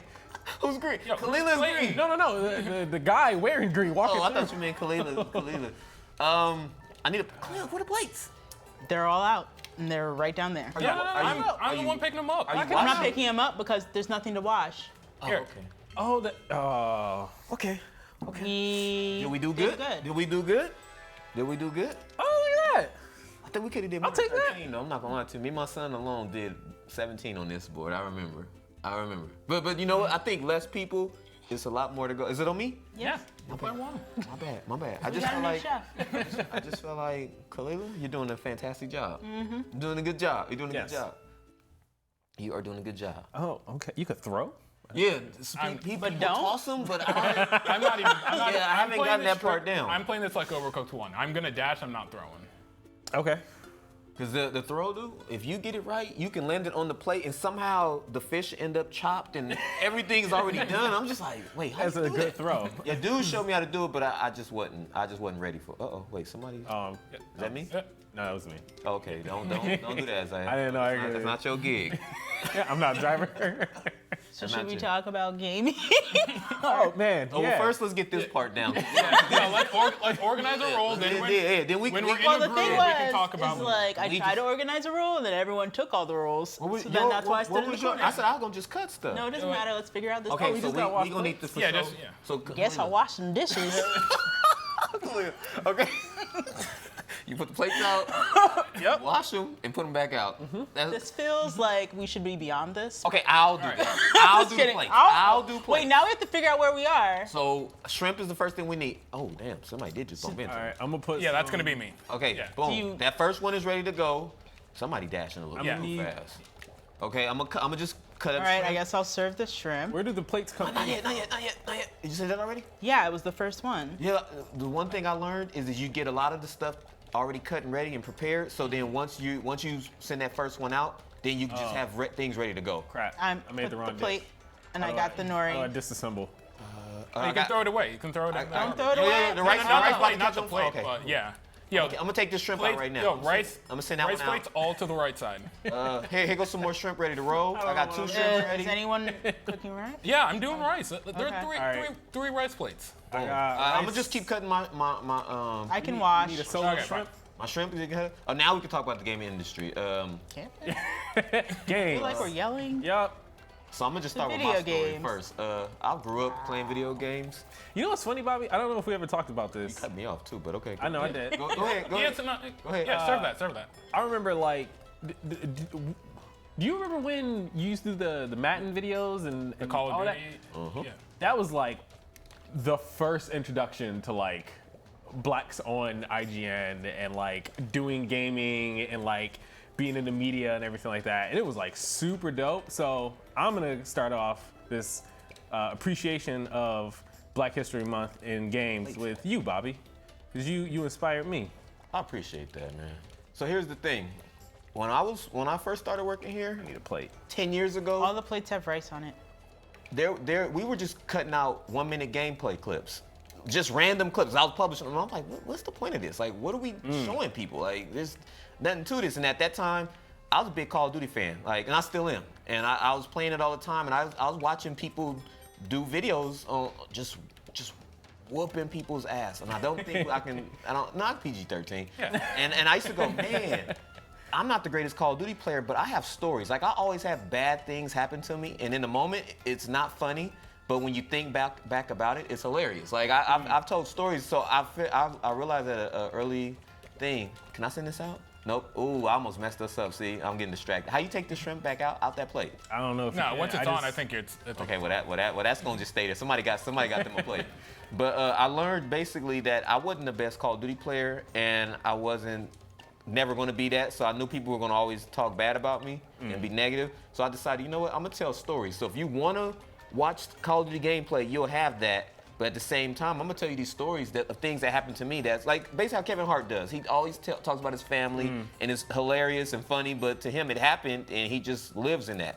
So I always decided I wanted to do that, and my goal was to have more people that, who look like me, come to the site and go, "Holy crap! There's somebody who looks like me, and they're talking, and they're on camera, and they're doing this stuff." So my thing was just to open up that for more people to go, man, I can do this too. Yeah. And that was just my main thing. Like I never told nobody here at IGN that's what I was doing, but once they gave me the green light to do those Call of Duty comments, did we win? Did we win? Yeah. 7-0? It was good enough. Good enough. I just decided, you know what, this is what I'm gonna do. So I started doing just Call of Duty gameplay every week, and it'd be a story. It'd be a podcast. As Greg Miller called it, was the best one-man podcast. I was just talking so much crap and just having a good time, and I just started doing Madden and other things. And I just always wanted that to be, I always wanted to be inspiration, not just for my son and my daughter, but for people of all colors.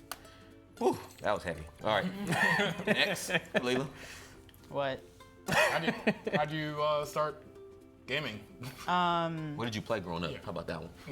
NES, SNES, PlayStation, PlayStation 2.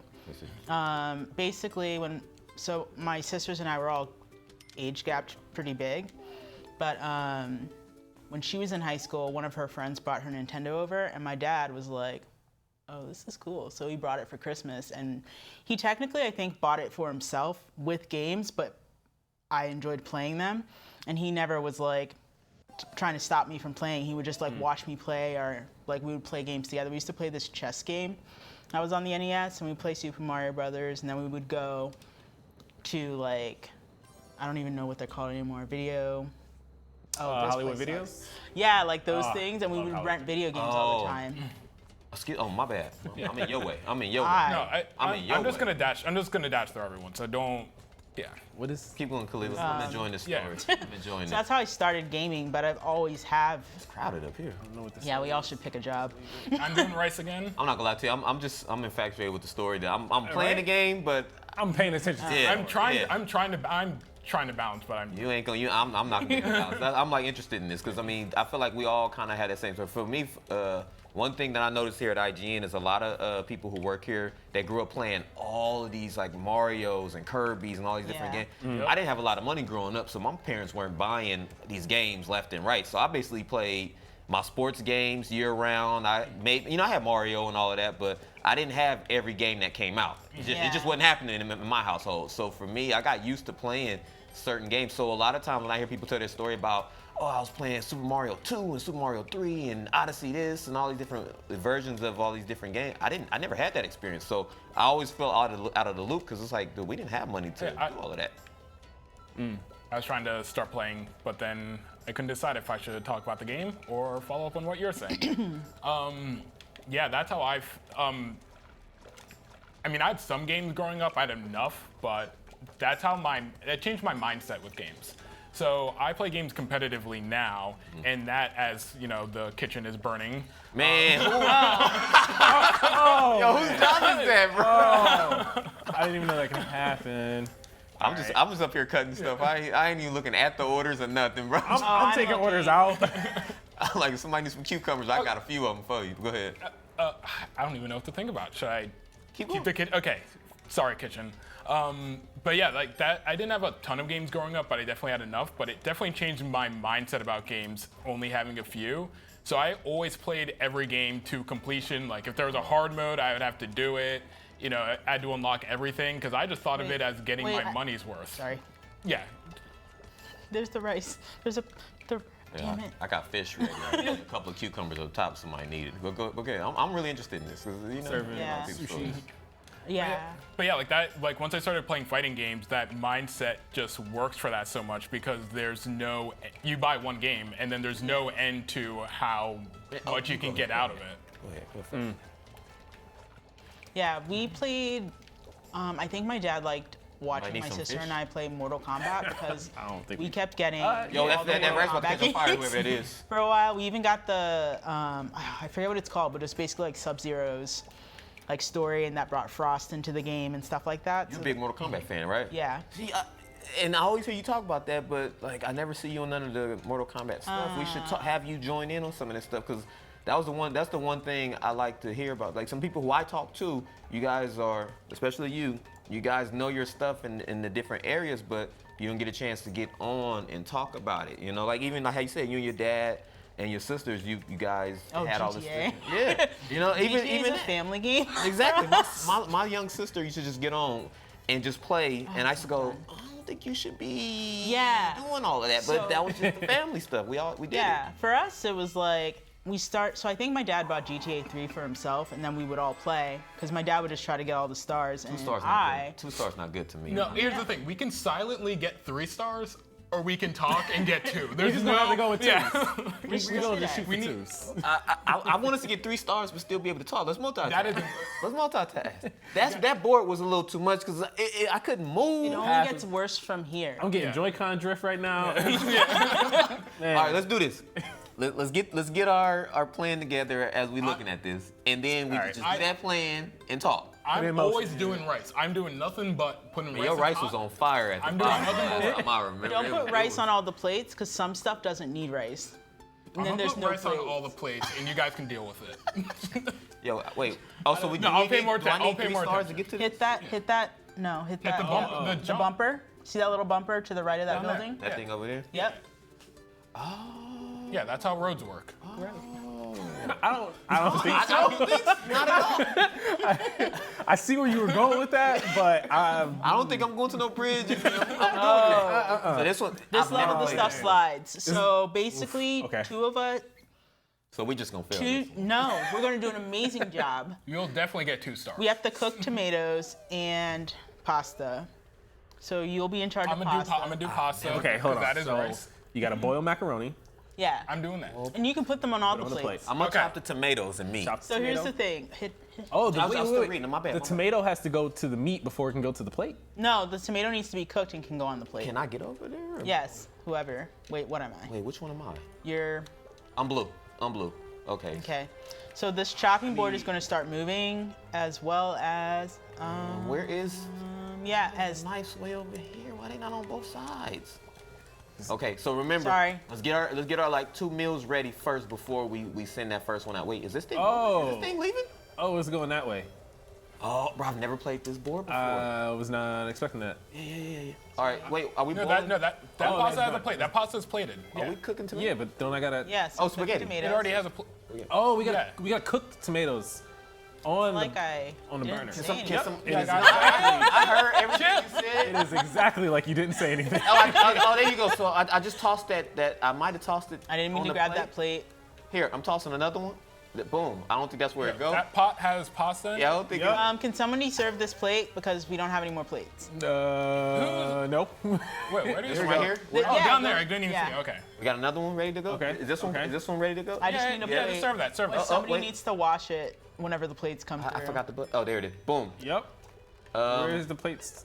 Let me dash they back. should be coming. I think. Oh, we just got Kalila's macaroni on the washing floor. plate. No. No, it's still. I was in I charge of watched tomatoes. those. Oh, I tossed that tomato to you right there. Where are the plates? Oh, they're here. I'm washing them. Okay, cool. Okay. I'm gonna just keep doing my thing over here. Yep. With the, I keep trying to throw it and messing up. All right, so we got about 2 tomatoes. Wait, whose plate is that? Yeah, on we the- got plenty of tomatoes. Is that on the floor right there? Nope, it's just the macaroni. There's a plate on the floor. I mean, now I it just is. tossed it. There's a plate on the floor I because just there's no room. Serve that. I just tossed it up. Yo, another plate on the floor. Someone pick that up. Let me stop.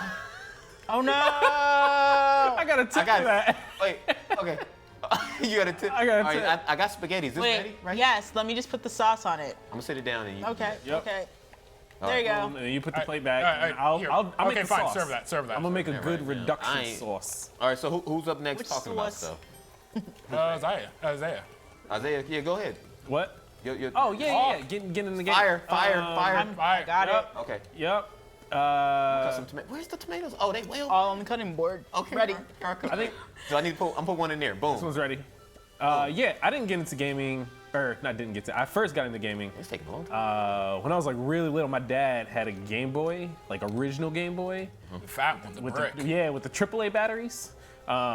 Wait, the AAA or the AA? Wait, that on fire? Oh, The pocket. 3 AAA. No. I need a plate. Maybe. I need a plate. I need a The plate. pocket had the AAA. It was black and white. It was There's a plate no right color. there with the It was sauce. before the Game Boy Oh, got Color. sauce already? I need. And- We need spaghetti. Here. Go ahead and drop that plate. Spaghetti, Oh, you dropped the I plate on the floor. remember not Okay, there we having go. a plate. Well, we just fixed some plates that's on the floor. Then I would sure hate to be around. Be a receiver of these. Yeah, I had the Game Boy with my dad, and we would play Tetris a lot. And we would just go back and forth, and that was like our home game. That, and then we had like a Yahtzee game. right there. I don't know if y'all remember Yahtzee. That gem. Yeah. Yeah. One of the top Eddie is coming Game Boy down. games everyone brings up. I missed that. Boom. As they should. All right, It was real good. We got spaghetti this cooked. pan. Something. There's a spaghetti that I'm moving in our circles, sauce not is Yo, ready. put that on. The sauce is It ready. just need All a. right, cool. That's ready. Yep. Toss on Boom, that. sauce. Boom. And I'm gonna take it out. That was perfect. But I'm not gonna lie. That was perfect right there. What we just did. That was perfect. Let's do that 3 more times. Bring a plate over I don't have Yep. them. I never know where they're at. next to the sink. Oh, sorry. Okay, I just took somebody's. Put that on. Boom. Oh, Put wait, the pot down. I Put the love- pot down. I- Put the pot down. Put the pot. There you go. There you got go. it. You got it from there. You got it from there. How many we got? We Boom, man, I'm boom, like, this is fun. boom, boom. Also, you can fall off emotional. the edge, just FYI. You ain't gotta tell me. I ain't. That is- All right, we're done. We're done. We got 5 seconds. I ain't following no. Hey, whoa. We can get. Okay. Okay. So yeah, you're playing Tetris on Game Boy? Yeah, playing I know, Tetris right? Go on Game Boy, on the original Game Boy. I told you we could do 3 stars and still talk. I told you it's No, possible. he stopped talking. Yeah, I stopped talking. And then stopped. I haven't been talking this whole time. That was the difference. But we got that star though, all right? Right. That's what matters. All right. For the 8th time, so I can collect my thoughts. Tetris on Game Boy, Yahtzee, we played in the house. And then it wasn't until one Christmas, I saved up for birthday money, Christmas money, all of that to get my own GameCube. That I remember playing Billy Hatcher and the Giant Egg. Yeah, I remember that game? No, I didn't. Have a game. It was by I went through a Sega. list of like 20 games you could possibly Oh, name, yeah. like Sunshine. They all went right over my Stickman, head. Except This is like- Tetris. Under the radar game. It was by Sega. It had Who plays Billy Hatcher and yo, Yahtzee? Billy Hatcher was a good game. All right, I don't care what anybody says. That game was dope. It was like the best of Sonic mixed with a weird open world kind of platform adventure game. This game. So like 3D Sonic It was games? dope. Oh No. Oh, Salad, this should be easy, Salad. Yeah, you say that, but do you know what level this is? Okay. But we doing good though. Okay. Let's just get. Right, we just. What's Whoa, that why on is it fire right there? Oh, no, so- it's just there. It's just there. It's just So it's gonna happen. Boom, there's that first plate ready. Oh, I That just- first plate right there is ready. How do you? Okay, I guess I shall serve it. Do we put that out I or? won't. Yes. What's happening with that fire? Like, It's Oh, just, no. We need a lettuce on. Oh, never mind. It has everything. My bad. Lettuce and Yeah. tomato. Yeah. All right. Let's go. oh, I keep throwing this stuff. I don't know why I keep doing. Need tomato. Yeah, I'm gonna get some tomato for this plate. I'm just gonna dump some stuff over there, so we just you need guys lettuce. can pick it up. Just Yeah. lettuce. Is that ready to go? Right? Nope. Yeah. Here's Lettuce. Oh wait, I'm just throwing stuff into the fire. So here's, and into the trash can. Here's this part of this level. Is that lightning? Yes. Oh. And I feel it. I feel it in here too. Like it's like I'm like immersed in it. Now I'm It's stuck. freezing. That HD, HD rumble. That HD yeah. rumble. Whoa. Oh, that just messed me up, and I threw. Yeah, because I don't know what am I doing here. Where the plates at, Kalila? Oh man. Yeah, they're about this thing. I'm doing plates because no one else was. Oh, okay. Oh, and then things are moving around. This is about to be Def Jam fighting. About to be Def Jam fighting. I don't even know if that's what you call the game. Like I that. thought it was, right? Oh no, Def no, Jam no, no. fight I for just New watched York. it. We're gonna get that. Shout out to Akeem And Aaron. Right? Aaron. Oh yeah. It took me back watching that. This one is ready. I think. Dude, I missed that game. I actually never got to play it. No. What's going on? I can't get to where A lot of things are happening right now. Here's that. That's ready to roll. I No, got this a- needs lettuce and tomato. I need a. It's a tomato Actually, right we just there. need- All right, and I need a lettuce. lettuce. I need a lettuce. I'm gonna chop lettuce. Yo, Everything needs lettuce. yo, give me that. Here, Okay, fine. Just put it on the plate. Someone take it off. Take it out. Okay, thanks. Deliver. Hey. It's going. I'm doing What? plates. Is things fall? What Yeah, is things going are about to go down. Yo. What? Wait, did we lose? fall? No, we're fine. It's now another level. So did we win? Oh. No, we we just keep still going. have 2 minutes left. Oh. And This by is the way, hard. stuff is going to be on the conveyor belt. This is And now there's going to be Yeah, sushi. me and little Bobby ain't never got to this. No. Wait. Oh, We gotta get like rice and stuff. yes. Who? Okay. What? There's no dish that needs rice. Yes, there is. It's coming. Oh. Kalila, where them plates at? You're not the plate person. Mecca, where's the plates at? I mean, I had to take over. Here's one. There's a plate. I need lettuce. Oh wait, fine. I'm gonna do lettuce? rice. I need lettuce and cucumber. I'm going back to rice. Okay, I'm going to put one rice in the pot. Don't forget. No, they're both done. They're both Lettuce. Why is that? Is that? Oh, that's on the plate and it's not moving. Okay, got it. All right, I'm I gonna guess. take this right I'm going to here. grab. I There's need. no dirty plates. Okay, I got the plates. Anywhere. Something. I can't. I Oh, am the plates are washing up top. them. Plates are up top. I need cucumber. Is that cucumber right there? Done? Yes, Is this good? there's Oh, this needs cucumber chopped. Oh, I see this cucumber. Oh, Here's fire. how Oh, okay. You put it on there already. All right, take that out. Take that out. Yeah, take that out. Boom. Yeah. All right. I need just Nope, lettuce on a nope. plate. There you Here's go. plates. I got. Chop your lettuce. Who wants to eat a plate of lettuce? There's people. Somebody Hey, wants man. to take it out. I'm not Somebody asked saying for you're it. judging. Hey, did we take it out already? That. I don't know. I'll grab the dirty plates Lettuce since plate. Bobby likes to Put yell about them. Seaweed wrap.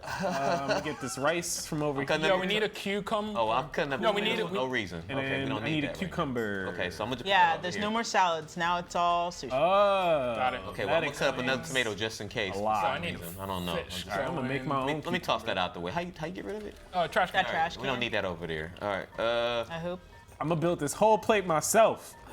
Do your thing, man. Do your thing. I don't need help. Be in here. You say it's nippy? Yeah, freezing. it's pretty cold. Sometimes I'm gonna grab this tomato. you wish they had the.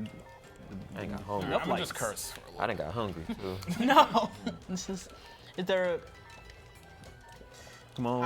All the plates are cleaned. Nope, We yep, I need- We got rice on plate. fire. About to be. Yeah, I just left it. Okay. Yeah, there's a second left. Yeah. Oof. Okay. Okay, we doing good. We doing good. Do we get one? Oh, We there's got 14. Okay.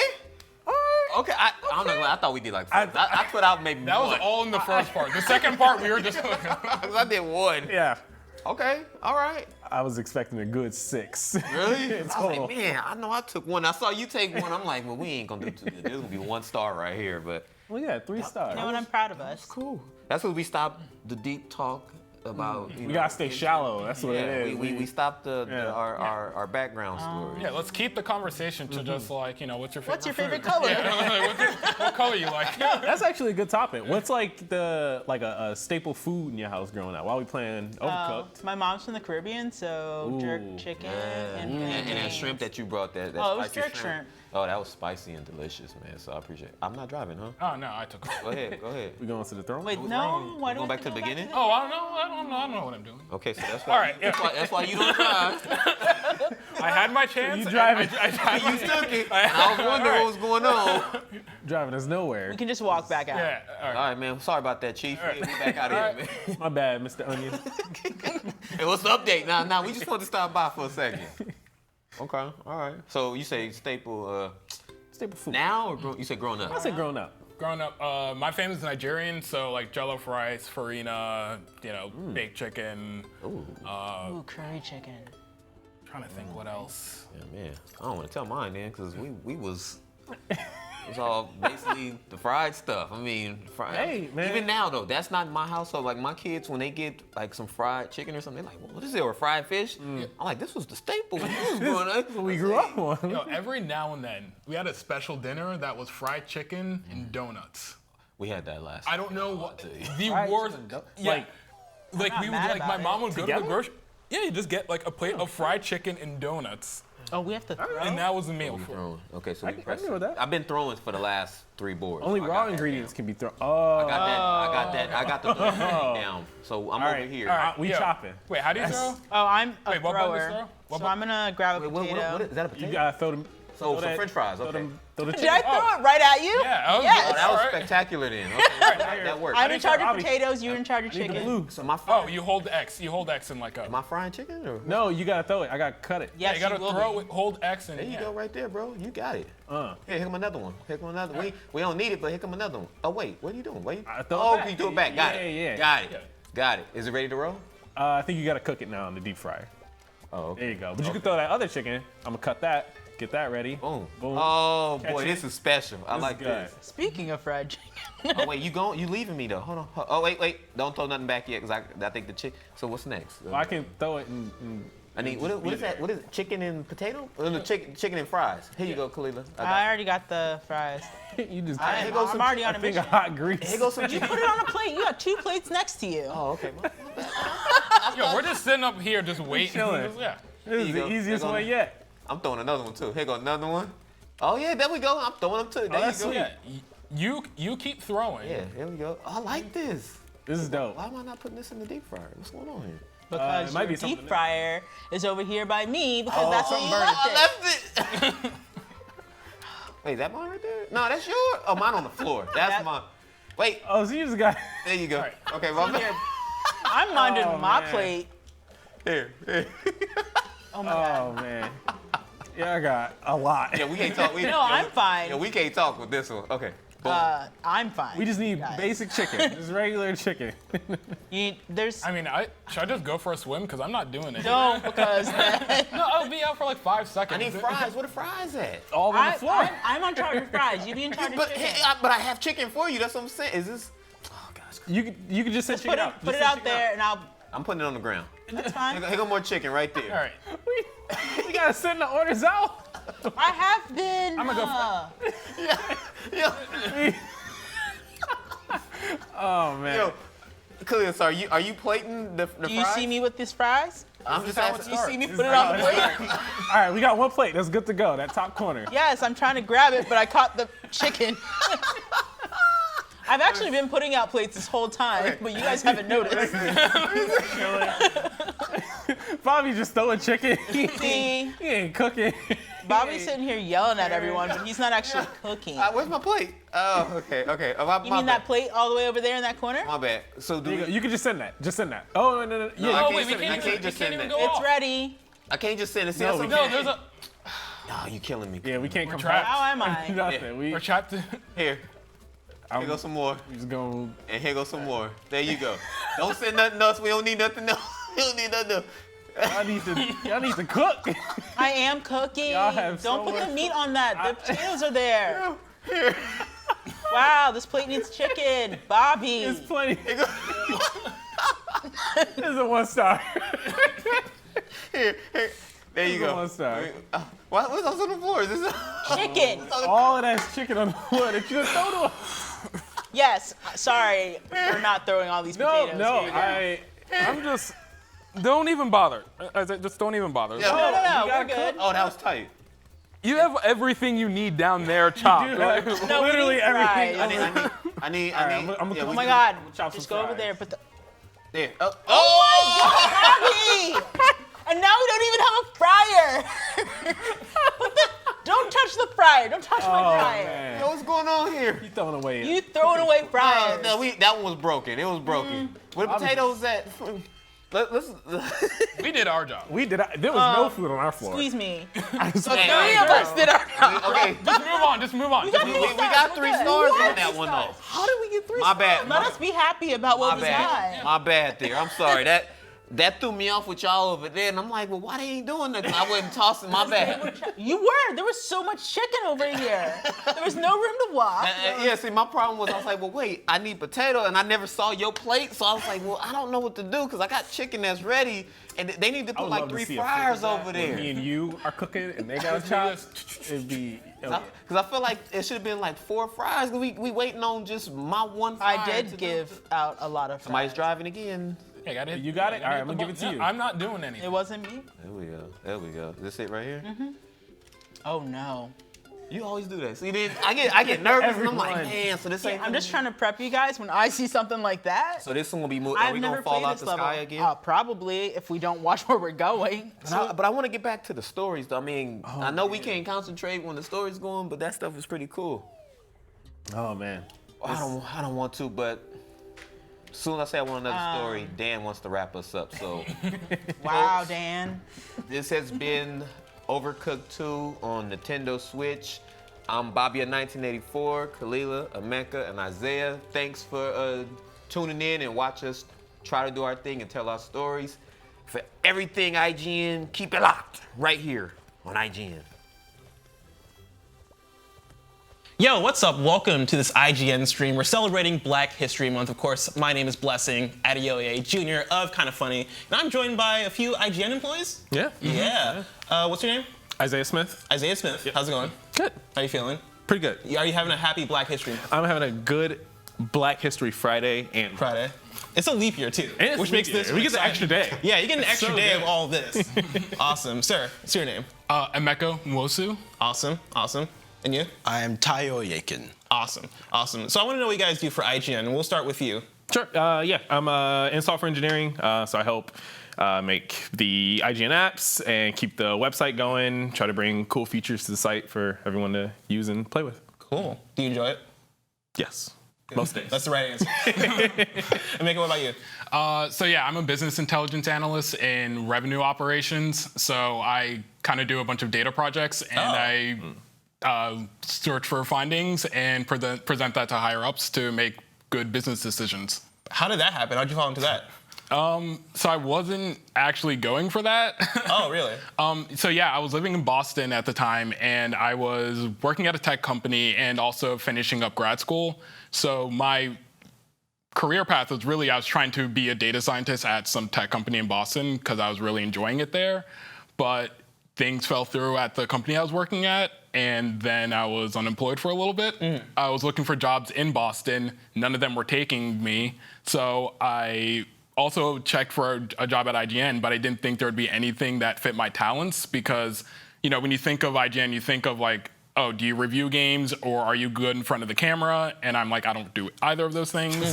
There was an option. There was a position for a research analyst, and it was one of those rare situations where I checked off every box in the what do you call it? The posting, the job posting. Yeah, the job post. Okay. Yeah. So I applied for that. There was some weird stuff went on, and I just sort of ended up in a similar position, but in a different department, where I am now. Gotcha. So it actually all worked out.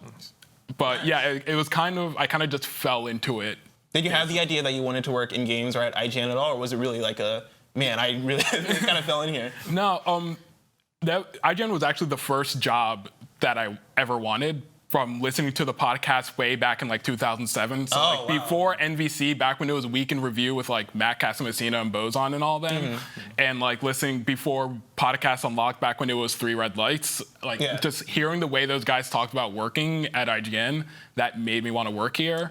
But then, I don't know, my career path just went in a different direction. Way different direction. And I didn't think things would work out. And then it kind of all just came full circle. And then I ended up here. Ty, before I get to you, Isaiah, how did you kind of fall into IGN?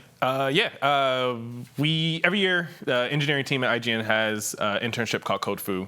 That you can apply for. You don't need a degree in data science or computer science or anything like that. It's just about like, if you can do the job, we'll hire you. Yeah, you don't have to spend $40K like I did in school. Not even a little bit. Not even a little bit. And I applied to that, got accepted, ended up not able to take it, but did work that doing some freelance work for IGN. And then after graduation, ended up getting like a full-time offer and moved to SF. Dude, that's awesome. Yeah. Ty, what do you do? So I am a video producer here. Awesome. Yeah, so as far as like all the media content, the YouTube content, I'm like responsible for the setup and like actually shooting everything. Do you have specific shows that you're assigned to, or is it just like whatever's available? Well, it's a little busy here, so like for the most part I do, but it always changes up. So like basically, if you watch NVC or GameScoop, I'm usually the one running that and producing that. Awesome, awesome. How'd you end up being a video producer? So I went to school for film production. Awesome. Yeah, and then I think it was, last July, I was a PA for IGN. Yeah, and then at the end of it, I guess they really liked me and they offered me the job. Awesome. Yeah. Awesome. Did you have the idea that you wanted to work in games when you were studying film production, or was it just did you just want to work in the industry in any capacity? I guess just in any capacity. Like when you think about video games, you don't really think about the video aspect of it, and like from my film background, that's not really emphasized. But now that I'm kind of in the industry, I'm kind of seeing like it's a lot bigger part of it and everything. Yeah. Now, before I ask you guys more about yourself, I want to get some opinions here. All right. Okay. Who's your favorite black character in a video game? This is Black History Month. I want to celebrate. I'm gonna start with you.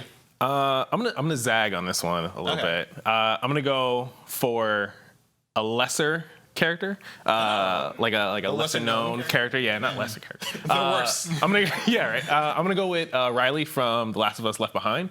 Who's like a side character, and like honestly, the story of Left Behind is great. It's a great story. I hope everyone's played The Last of Us. If not, you have to. I did not play Left Behind, but I did play The Last of Us, so that's fine. Yeah, that's fine. Close enough. I think you get like an introduction to her in just the regular The Last of Us. But the thing I loved about her is that like her character does not hinge at all on her race or gender or age. Like I guess technically age, but like she could have been anyone.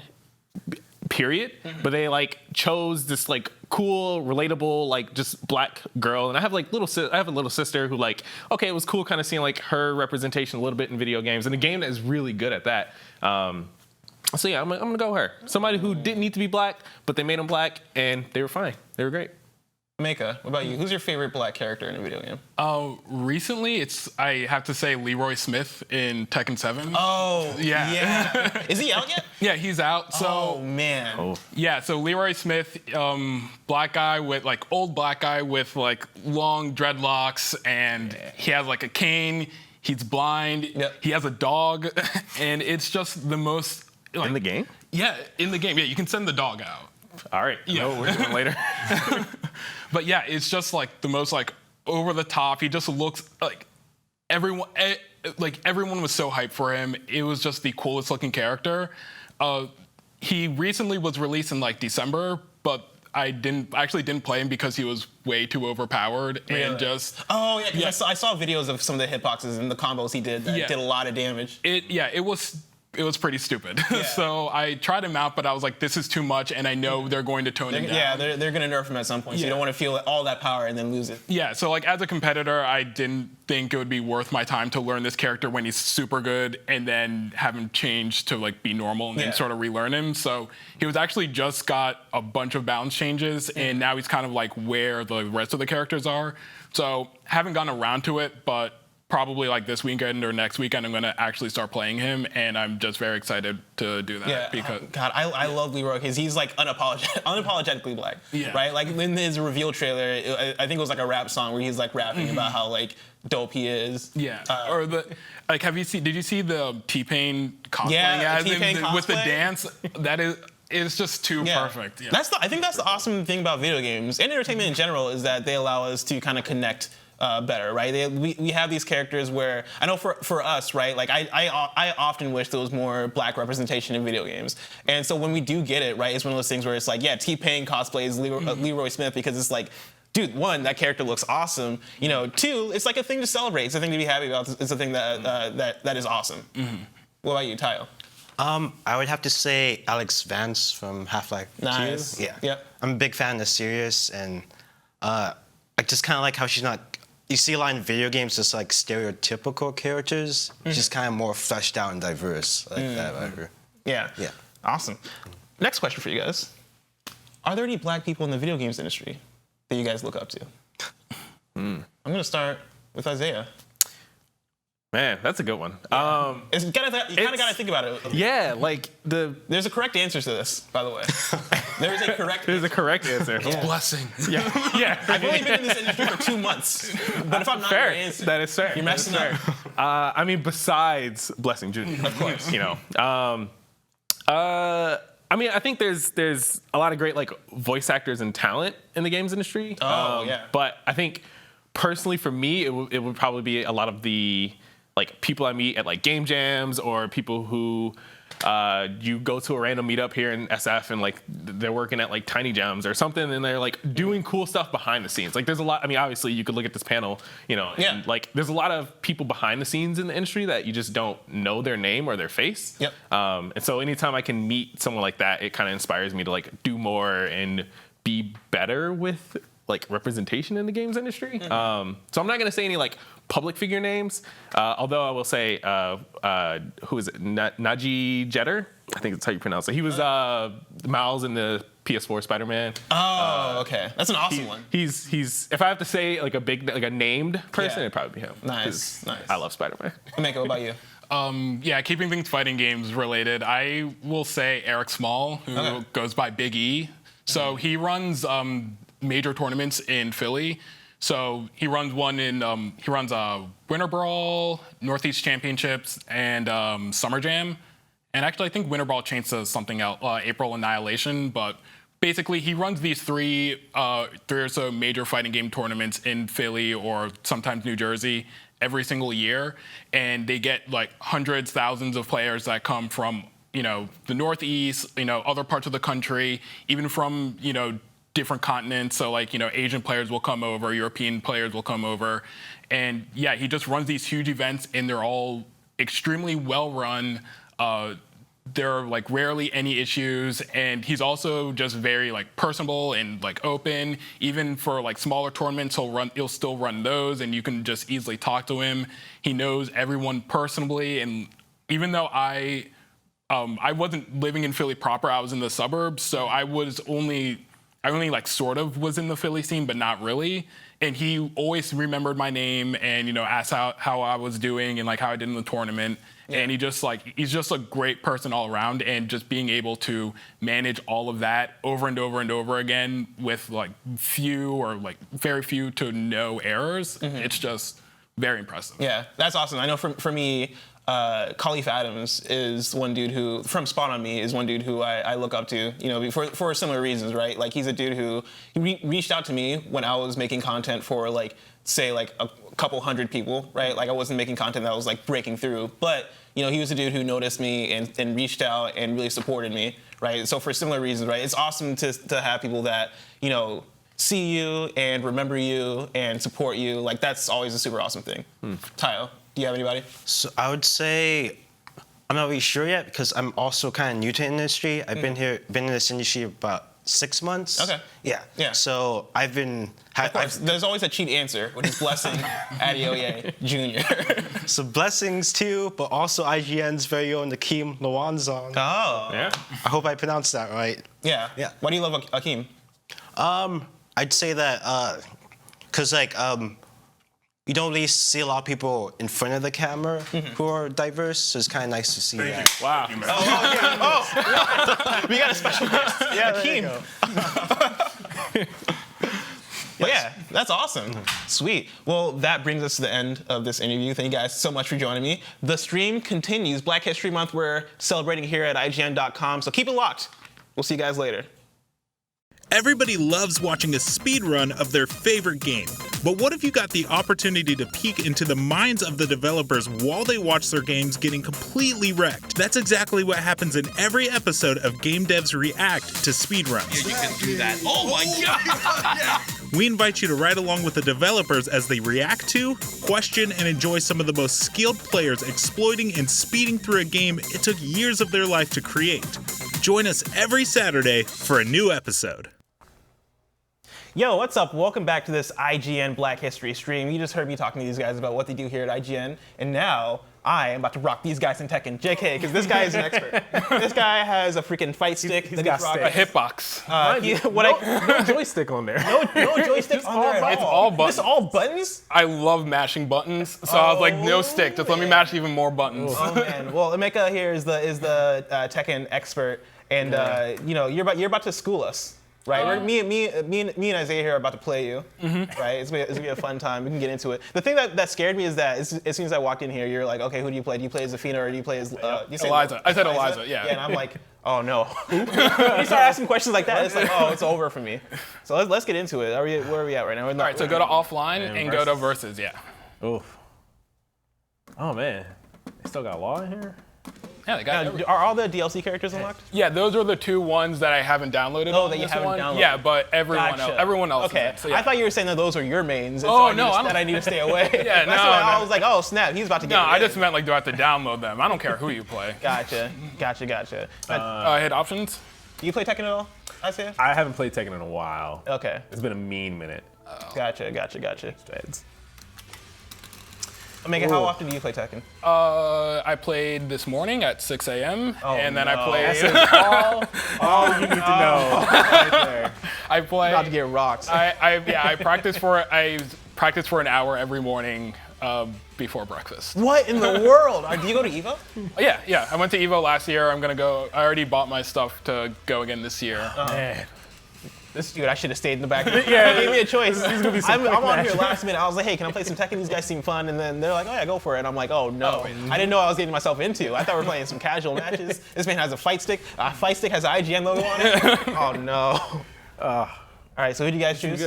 I chose Feng. I just went straight to my main, but that doesn't mean I'm like going all out. It's just it'll be more fun for me to like just to mess with so you. We got Law versus Feng here. Isaiah's rocking. I'm just rocking. Yeah. If I can get like 4 hits, then that's a win. Well, we'll see. What if I give you those 4 hits? I don't want you to give me any 4. Well, you don't. I don't even know if you can. You wake up and play this game for practice, dude. Like All right, let me just. It's always intimidating when you hear those taps. Where you're like, that's when you're like, oh, snap. what? I'm playing against an expert right now. I got 1 hit. Oh, you did get a hit. Up 2. Up 3. See, right now, I'm just kind of seeing what Isaiah likes to do. We call this downloading. So right now, you're getting these hits, and you feel good about yourself, like, yo, I'm hitting him, but I'm just getting information on you. That's fine. I just got 5 I'm hits. just like talking to you. I'm above right now. All right. Yeah, good. Getting it in right now. Okay. Ooh. All right. Okay. Oh, that's cool. What? We have to go back and change this because this is only 2 rounds. That's cool. No, 2 rounds is fine. That's fine. All right, fine. We'll do 2 rounds. You downloaded me. You done? Yeah, make us technically here, right, with the first round one. Where's my backflip? That's all I want to do.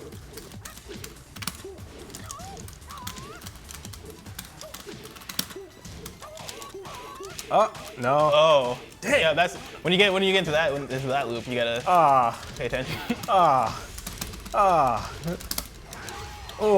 Wow. Tekken 7 is such a good game. Here, go back. I was rough. I gotta turn something off. Actually, it'll take a second. Tekken 7, I feel like doesn't get enough appreciation for how good it is. This is a beautiful looking game. It's a beautiful looking game. The soundtrack is great. The fighting systems are awesome. Like the new thing that they added for this game. I'm talking about Tekken like it's a preview, but still I'm gonna talk about it like that. But like the thing that they added in Tekken 7 that they didn't have previously, right, was the rage arts and the rage moves, right? Yeah. Where it is like once you get your health down low, right, your health bar starts blinking red, and then you can do like the combination of buttons that'll then do like a super move. But you have to hit it though. You have to hit it. All right, man, I am about to get rocked by Emeka, and so you know what, man? Why not? Lucky Chloe. All right. Lucky. All right. My other character is Athena, and I don't have her downloaded, so yeah, you have no choice but to just go random, man. That's why. Honestly, we should. Fine, I'll go handicaps. I'll go random. I'll go random after this, because otherwise I'm just gonna be I'm just gonna be doing this and just staring at you. Yeah. Yeah. I mean, that first match was a warm up. It's a warm up, of course. No, like we're just here practicing. Yeah, you guys didn't play at 6 a.m. like I did. No, exactly. No, I don't even think I've played this game this year yet. So I don't think I've played this 6 game. 6 a.m. every day to practice. Man. Do they still have like I'm gonna ask some newbie questions here. Yeah, go. Do they still have like was it the panda? Yeah, Kuma and Panda are both in there. Rex. Did they have the little T-Rex before, right? Gon is not, or Roger. Yeah, Roger. There we go. Okay. No, get off me. Okay. All right. I see you, Blessing. Doing some spin moves, some hair flips. Oh man, you giving him a way better fight than I did. Notice he didn't look at you yet.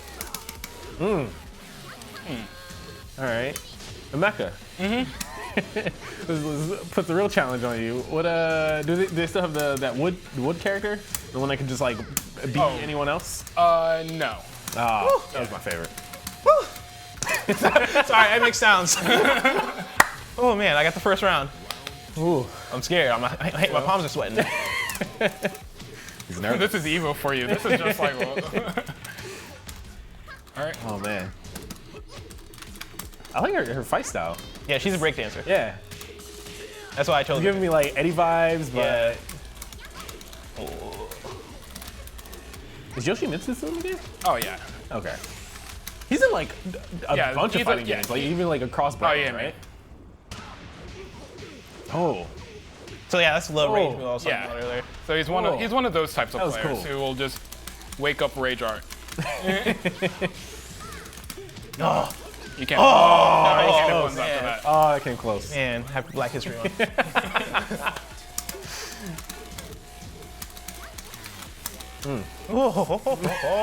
Shadow boxing? Yeah. It's called footsies right there when you're trying to figure out the spacing.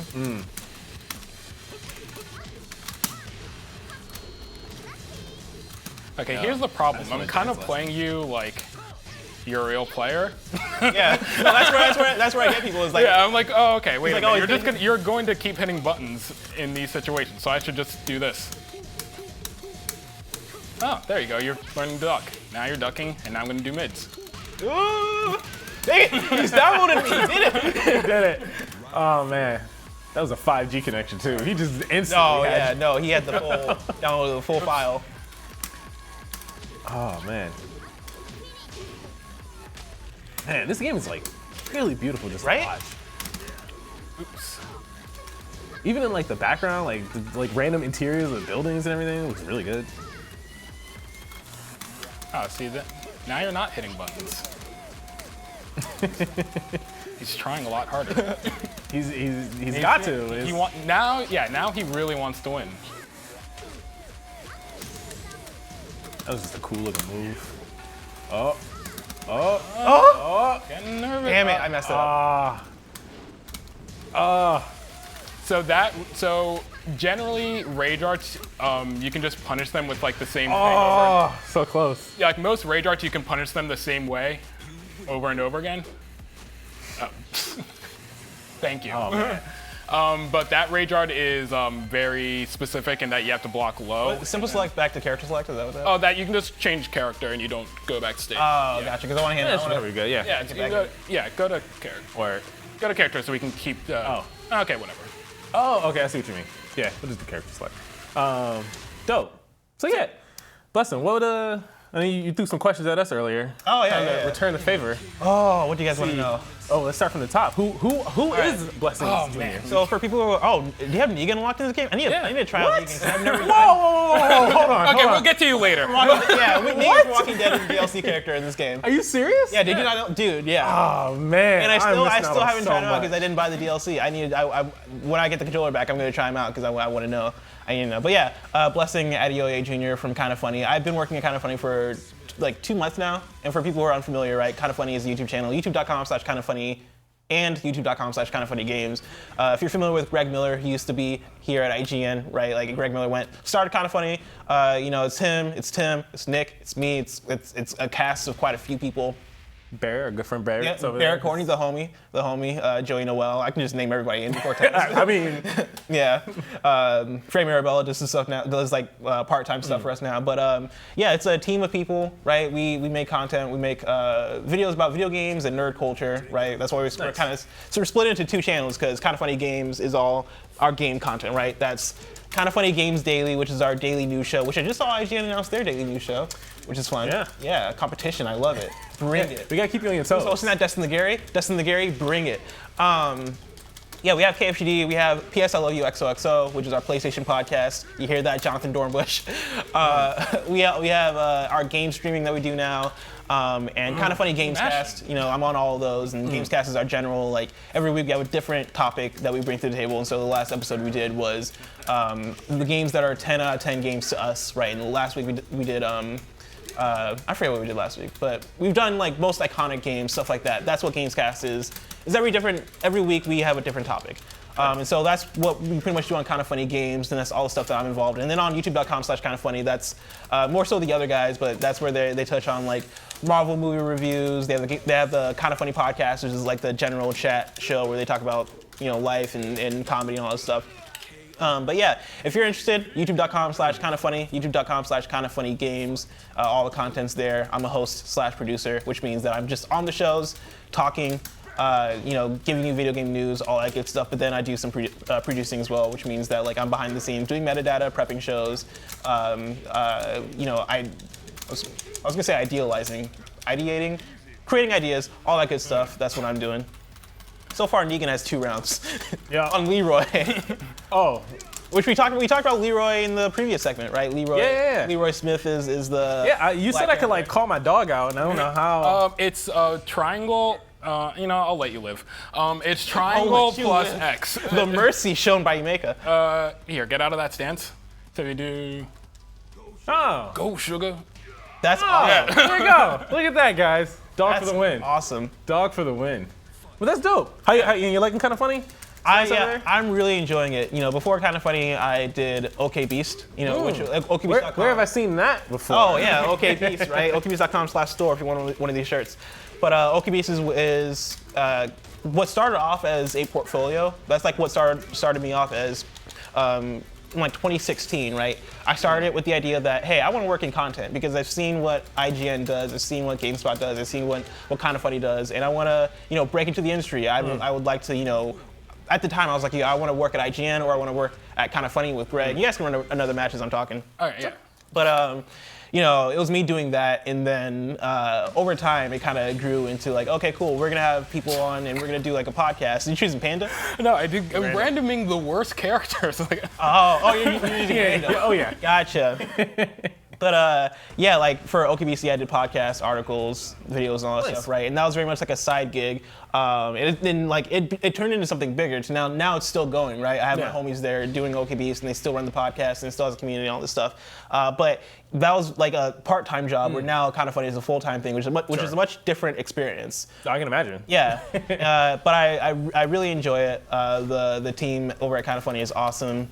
Really enjoy the process of making content, and I think the thing for me, right, since we're celebrating Black History Month, the thing I should shout out is that like one of the big reasons I wanted to get into talking about video games and being on podcasts and being a host is because when I first started listening to Podcast Beyond with Greg and Colin or Game Scoop with Damon and all these different podcasts that I love and enjoyed, a thing that I noticed is that there weren't many black faces and there weren't that many black voices. Right? Like I can name probably on one hand the podcasts in video games that I'm aware of that have black hosts, right? Like it's Austin Walker over at Waypoint and like Khalif Adams of Spawn on Me. And then, like, you know, like at a certain point, I kind of run out of like, who are the black that are hosting video game podcasts and hosting video game content. If I can, I actually had a question for you. Yes. And speaking of black faces in podcasts, I first became aware of you after I was on NBC, and I followed and you tweeted about that. Yep. And I remember you were like very happy to see, you know, blackface on NBC until it got to the part where I talked about how I don't like Breath of the Wild. Yeah, you talked about how you don't like Breath of the Wild. No, thanks for reminding me. I gotta call you out. You don't like Breath of the Wild? Oh man, I don't feel bad for losing to him now. Oh man, wait, how do you feel about Breath of the Wild? Oh, amazing. Thank you. Finally, a man of taste. I don't know where it compares to Odyssey, like as far as like Mario best game on Switch. I also don't like that game. What? Oh boy! Get this man off the sticks. He doesn't deserve to play the greatness of Tekken 7. Do you have a soul? No, I gave that up. He's like, no, I gave that up for this. Soul. I also hate Dark Souls. Well, I mean, I don't like Bloodborne, so there you go. You say you don't like Bloodborne? No, I did not like Bloodborne. You're just making enemies today. Yeah, you're right. You're just making a lot of enemies. All right, here's my beef with Breath of the Wild, right? Oh no. Here's what Zelda We're having a happy Black History Month, everybody, right? And then this happens. Yeah, tell me, what up? Where are my dungeons? Oh wait, let me kill him real fast. Let me just end this. All right. Okay, so shrines. Also, shrines are not. Let me get in. Shrines, take your anger out. Yes. Take your anger out in the game. Especially with this random going on.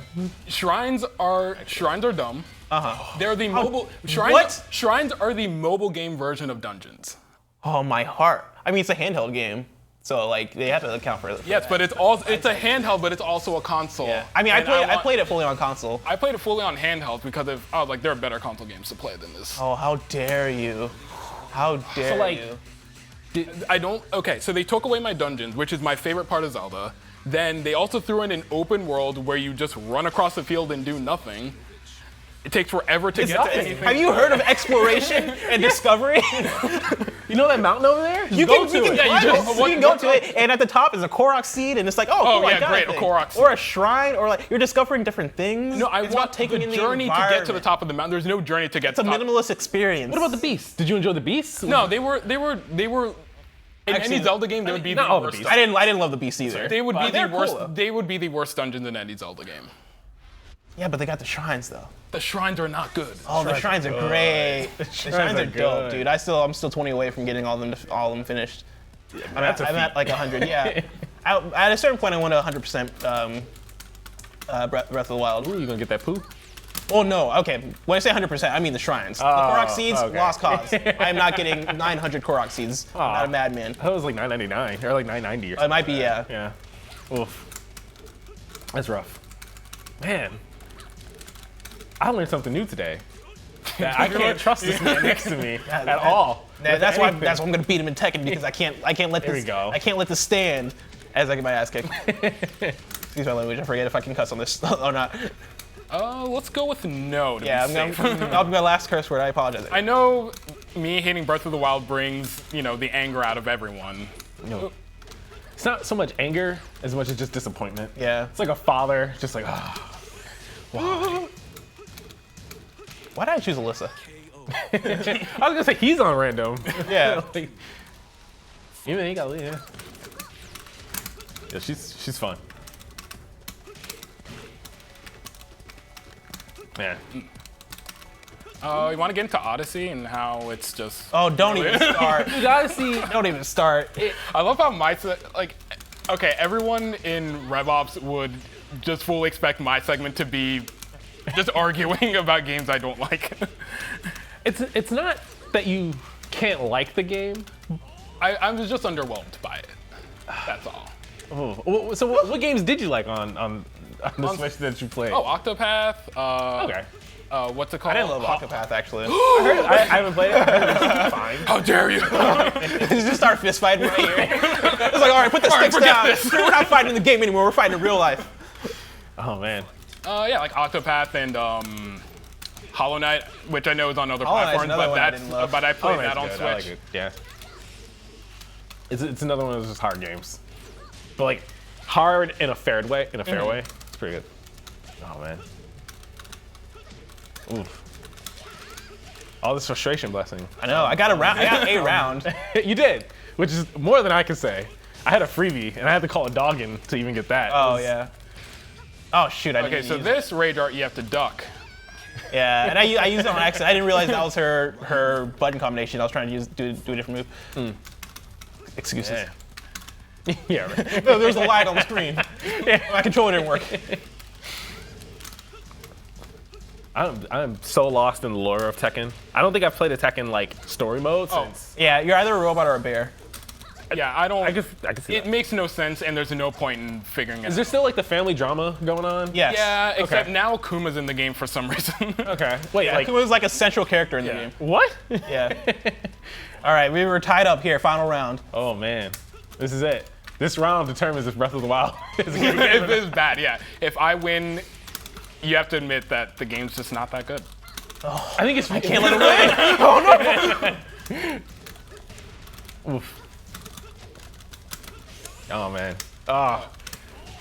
Oh. Ladies and gentlemen, thanks for tuning into this IGN Black History stream. We have another segment coming to you, just like the way I asked you guys about questions about you guys working here at IGN. There's a second panel coming through. I believe it's Bobby, Kalila, Eugene. So stick around. That's right here next. Keep it locked. If you're not following IGN on social media, what are you waiting for? We're bringing the memes, gameplay, custom original content, the best user-generated videos and art, and a whole lot more. Be part of the conversation throughout the year. Follow IGN on Facebook, Twitter, and Instagram. Yo, what's up? Welcome back to this IGN Black History Month stream. We're celebrating because it's February 28th. We only got 2 days left in this month. You know, if we don't celebrate now, when are we going to do it? The rest of the year. Every day. I mean, that's actually a very good point. We can celebrate Black History whenever we want. All day. I'm joined by a group of legends over here, IGN folks. How's it going, y'all? How you guys feeling? All right. Pretty good. A legend. I like that. I'm cool. Yeah, I'm going to start with the far side here. Eugene. Yeah. Who are you? What do you do? You know, well, start off, my name is Eugene. I work on the sales and marketing team here at IGN as the sponsorships manager. So I would like to see it as every time IGN hits a new platform, that is part of the work I have to do and educate that information to our sales teams here at IGN. So right before we hit play or record on whatever buttons they're pressing back there, right? I heard you guys referring to yourselves as the OG crew. How long have you been at IGN? So I've been at IGN now for 7 years. Yeah. In a couple of different roles. So I have all of this like knowledge in my head just about like this organization. Did you come in on the sales team? I did, yes. Awesome. Yeah. Awesome. So what is it specifically that you do? Like, what's a day like for you? Oh man, a day like for me is like I'm gonna start talking about Twitter. Like, what is IGN doing on Twitter? How is IGN monetizing Twitter? Then I'm going to move over to Snapchat. But then I'm also going to talk about E3. I talk about all of our events 7 to 9 months before the rest of the IGN, the content organization, actually starts planning. So my entire life is planning dollars, cents, but also understanding our sales strategy out in the marketplace. And just helping. I really serve as a resource to our sales team and answer all of their questions all day. But then also we work together on making sure that any advertising clients that we have, that they understand where IGN sits in the marketplace and how they can also become part of IGN, but also how can we help them reach gamers. So you're figuring out ways to get IGN the money. So is what I'm gathering. More or less, yes. I am on that line of things, but I am just like the deepest nerd at IGN with all this stuff. Not just for gaming, but all of these nice comics that I laid out on the table here. Oh, what do we have here? Yeah. Take a look. We have like Farmhand, Bitterroot, Excellence, Destroyer, and Naomi. A collection of black characters, families, as well as creators across the multiple publishers. That's awesome. Sweet. So were you then attracted to IGN for the fact that it is like a nerd website, right? It's a website for people like us, or did you just happen to, have that same shared connection? I've always been a fan of all of this stuff. Like, this has just been something I think in our generation that we grew up with. And living in Atlanta, working at CNN at the time, I just kind of back in that day was just like, I'm gonna apply this random job online. I know IGN, I'm a fan of it. And then fast forward a month later, and I am living in San Francisco. Oh, wow. And that was several years ago. Wow, that's awesome. Kalila, who are you? Hello. What do you do? Hi, I'm Kalila. I'm a senior video editor here at IGN, so I basically edit a lot of the videos that everyone watches on YouTube and IGN proper. There's a video that may have played for 9 Awesome Black Characters that I edited for the stream, so you guys will get to see that. Yeah. Cool. How'd you end up in video editing? Actually, I knew I wanted to video edit since like a senior in high school. So my undergrad was in media arts, and then I'm from the East Coast, so that's where I studied. And now, then, before you continue, what application did you start off with for video editing? Oh, so in like high school, we were using like VHS tapes. Oh. And then when I got to undergrad, so it was like a small private school, so we used iMovie, and then we got Avid. And then when I went to grad school, I got to do Final Cut, Avid, and Premiere. Okay.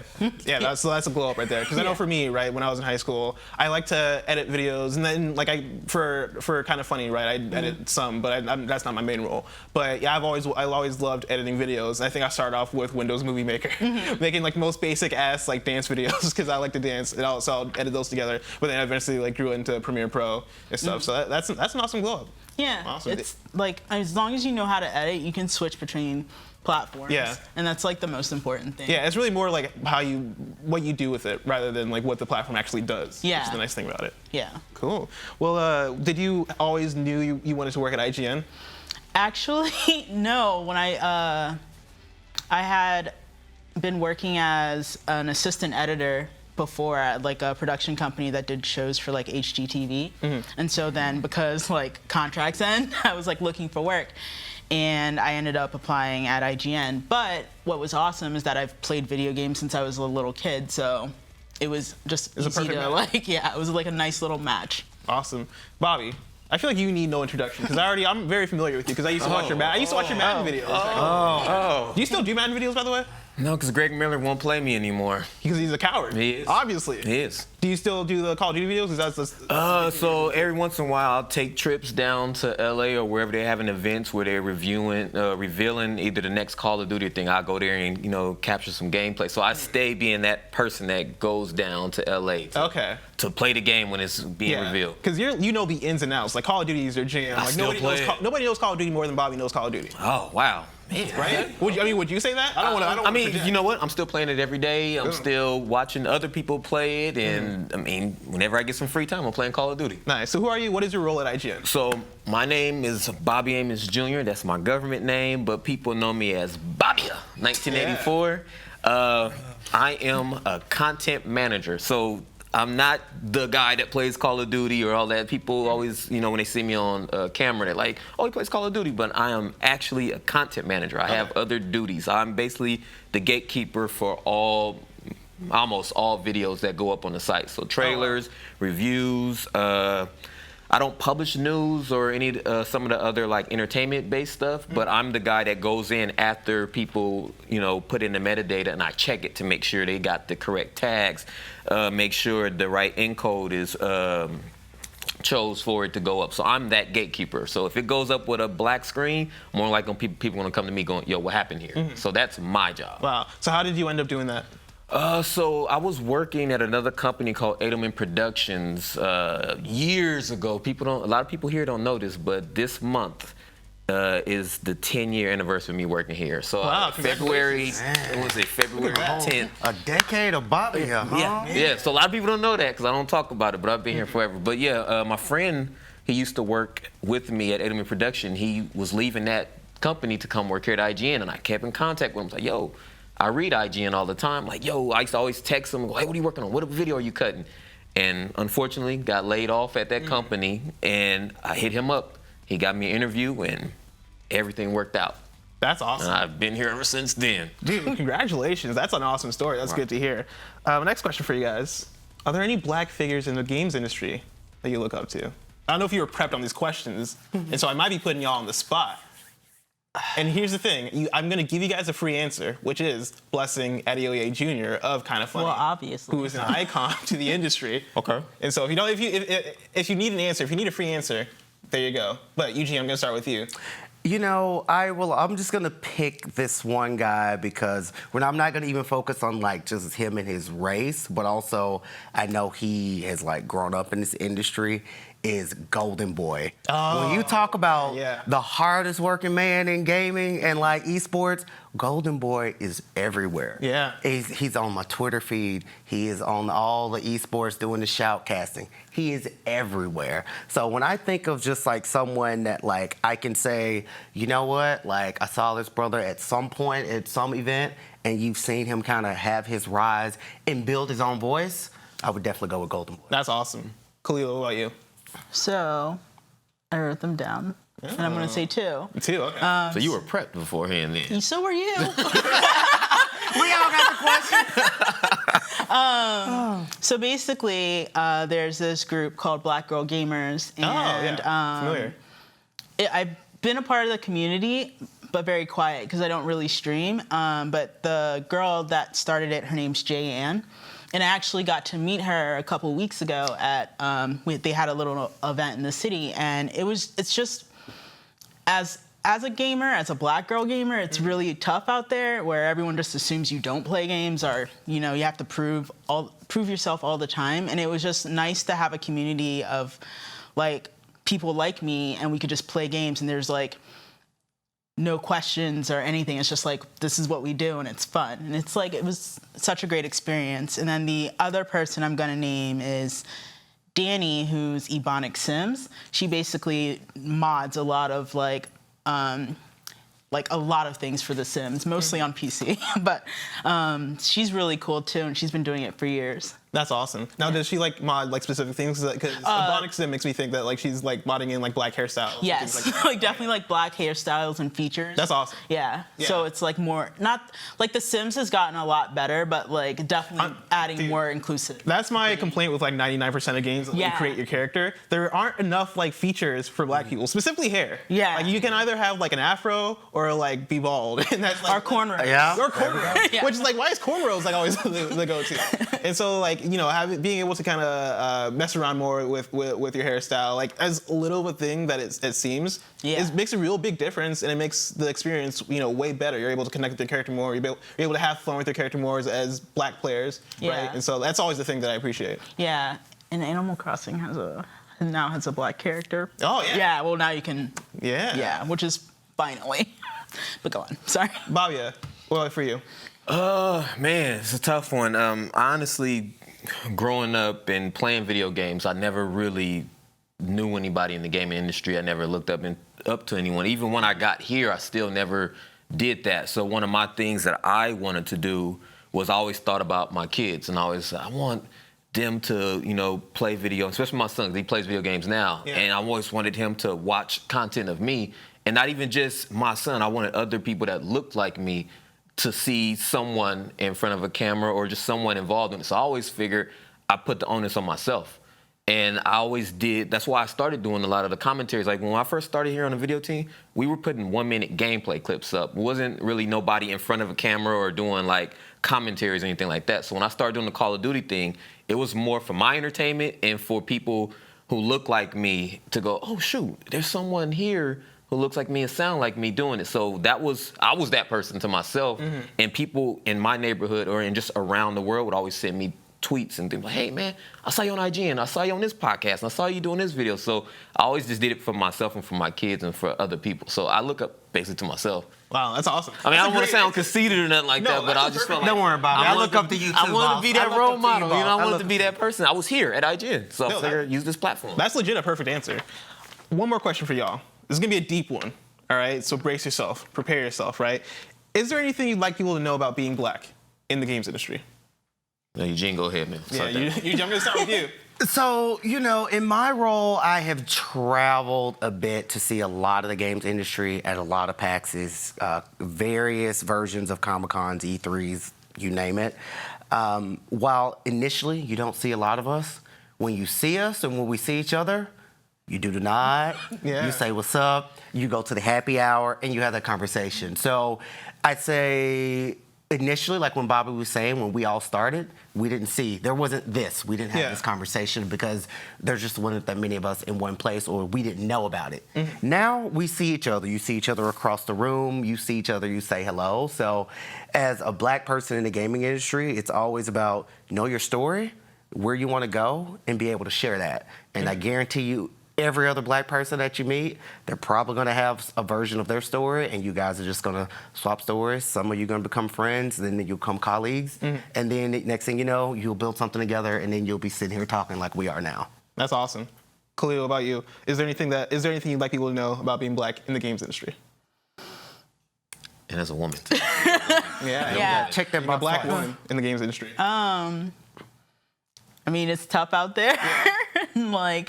But I don't know. It's like, it's hard, and you just want to build a community with people, with everyone, but you also just want it to be, I don't know, you just want it to be a good time with everyone. And you want to feel safe in that community. So it's like, I don't know, for me, I've enjoyed being a part of this community at work as well as the internet. So that's been super helpful. I know for me, right, as part of Kind of Funny, and being the first Black person working at Kind of Funny, YouTube comments and people, the internet has that section of people that are going to be negative or going to be dumb, going to be stupid, right?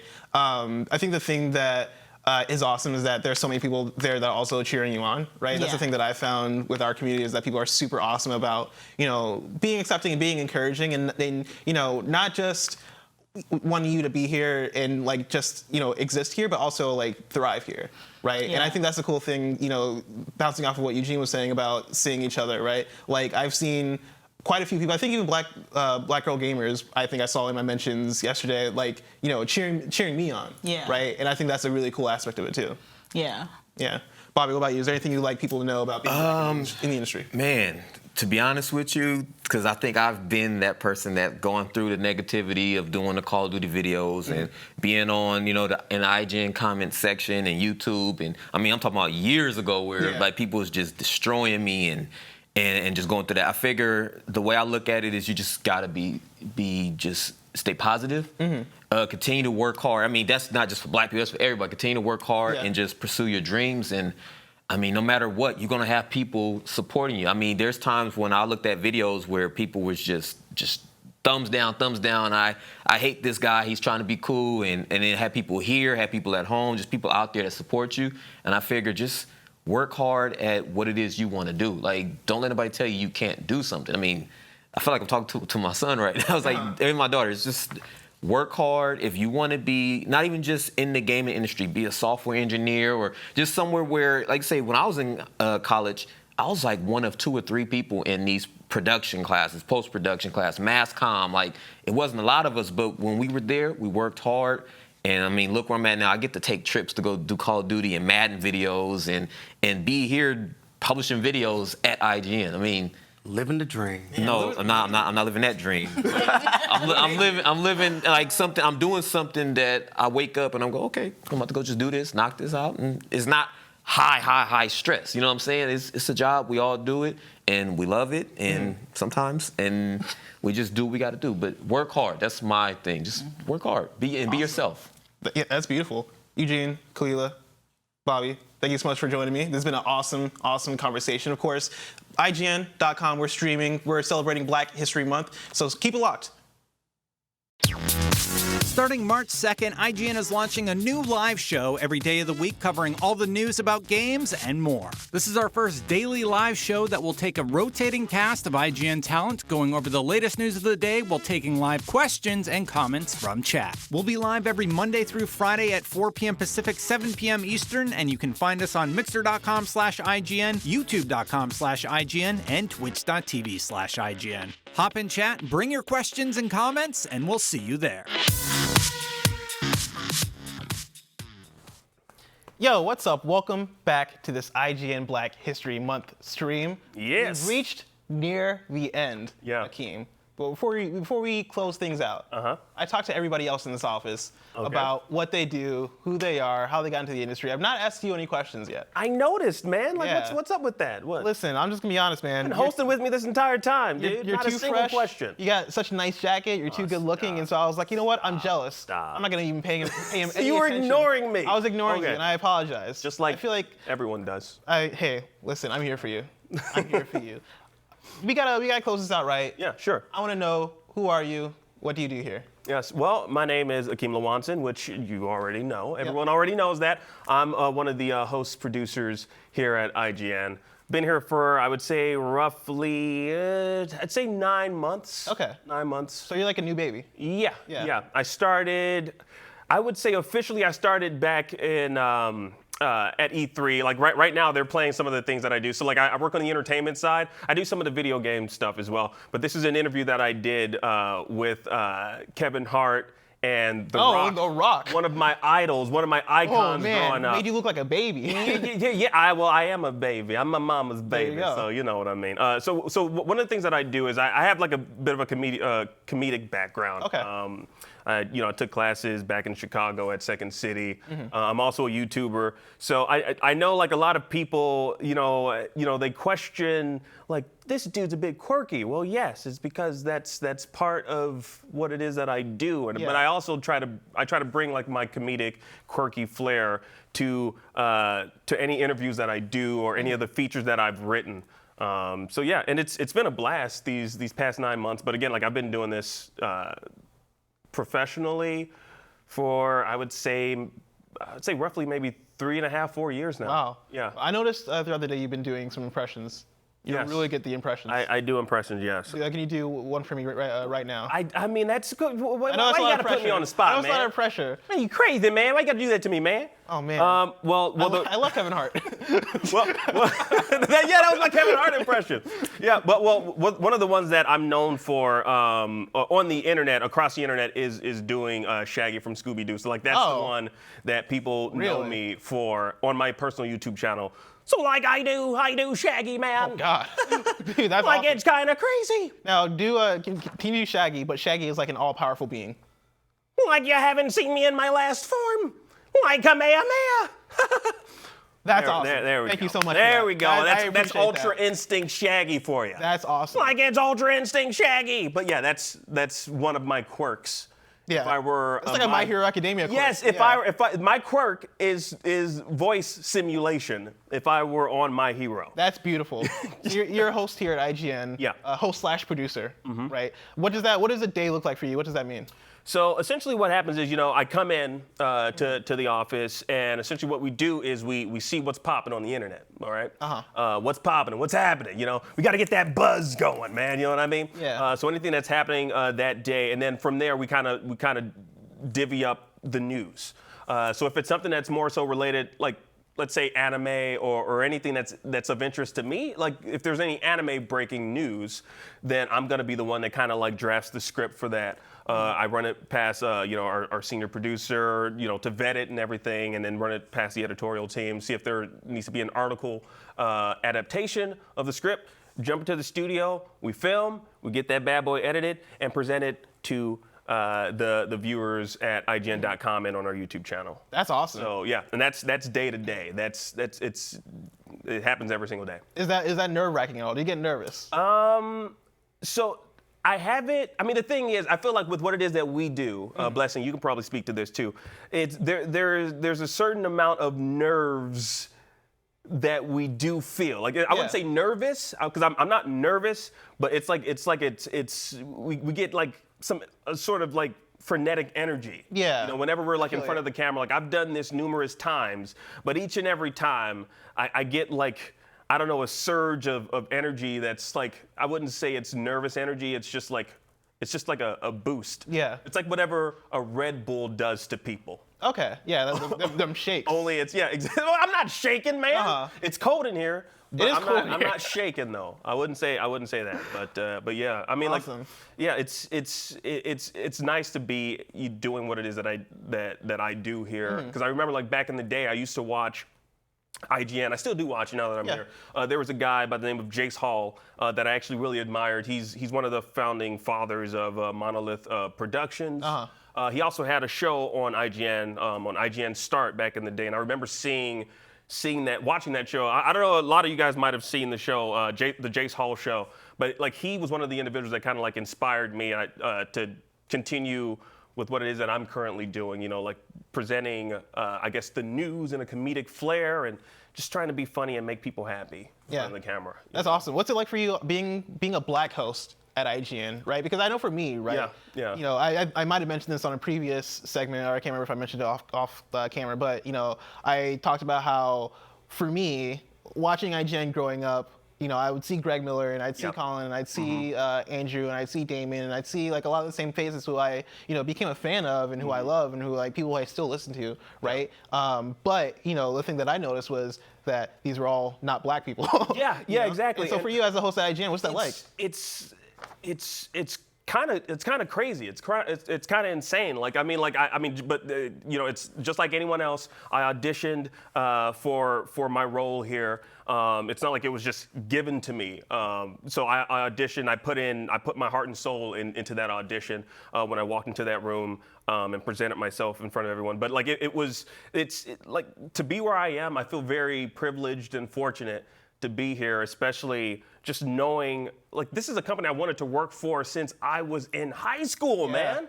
And it's kind of surreal. It's kind of surreal to be where I am today. And I feel like I definitely, much like you said, Blessing, like I have never seen anyone like me in front of this camera working for a company of this size. Yeah, especially in this capacity. Yeah, exactly. So I know like we're building a legacy right now, you know, because maybe there's like some other, you know, black boy or girl in high school or in college right now who are watching us. And now they're like, dude, there's someone like me. I want to do that. Yeah, exactly. You know, like someday I hope you and I live to be in our 70s and we get to retire in Vancouver eating Kit Kats. Oh, dude, that's gonna be the life. That's gonna be so dope. You know, That's I'm gonna be definitely awesome. looking forward to that. Akeem, thank you so much for letting me ask you these questions. Dude, of course, man. This was so much fun. I mean, Yeah. thank you for joining us.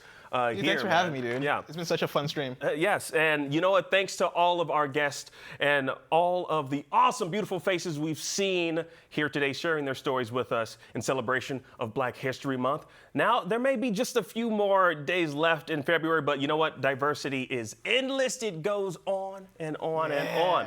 Yeah, forever. Yes, exactly. So I'm so happy we were able to give you all a glimpse, just a glimpse at the Black gaming community, not just here at IGN, but beyond these very walls and these studios that we have here. Black excellence is all around us. Yeah. And we'll be doing this again next year.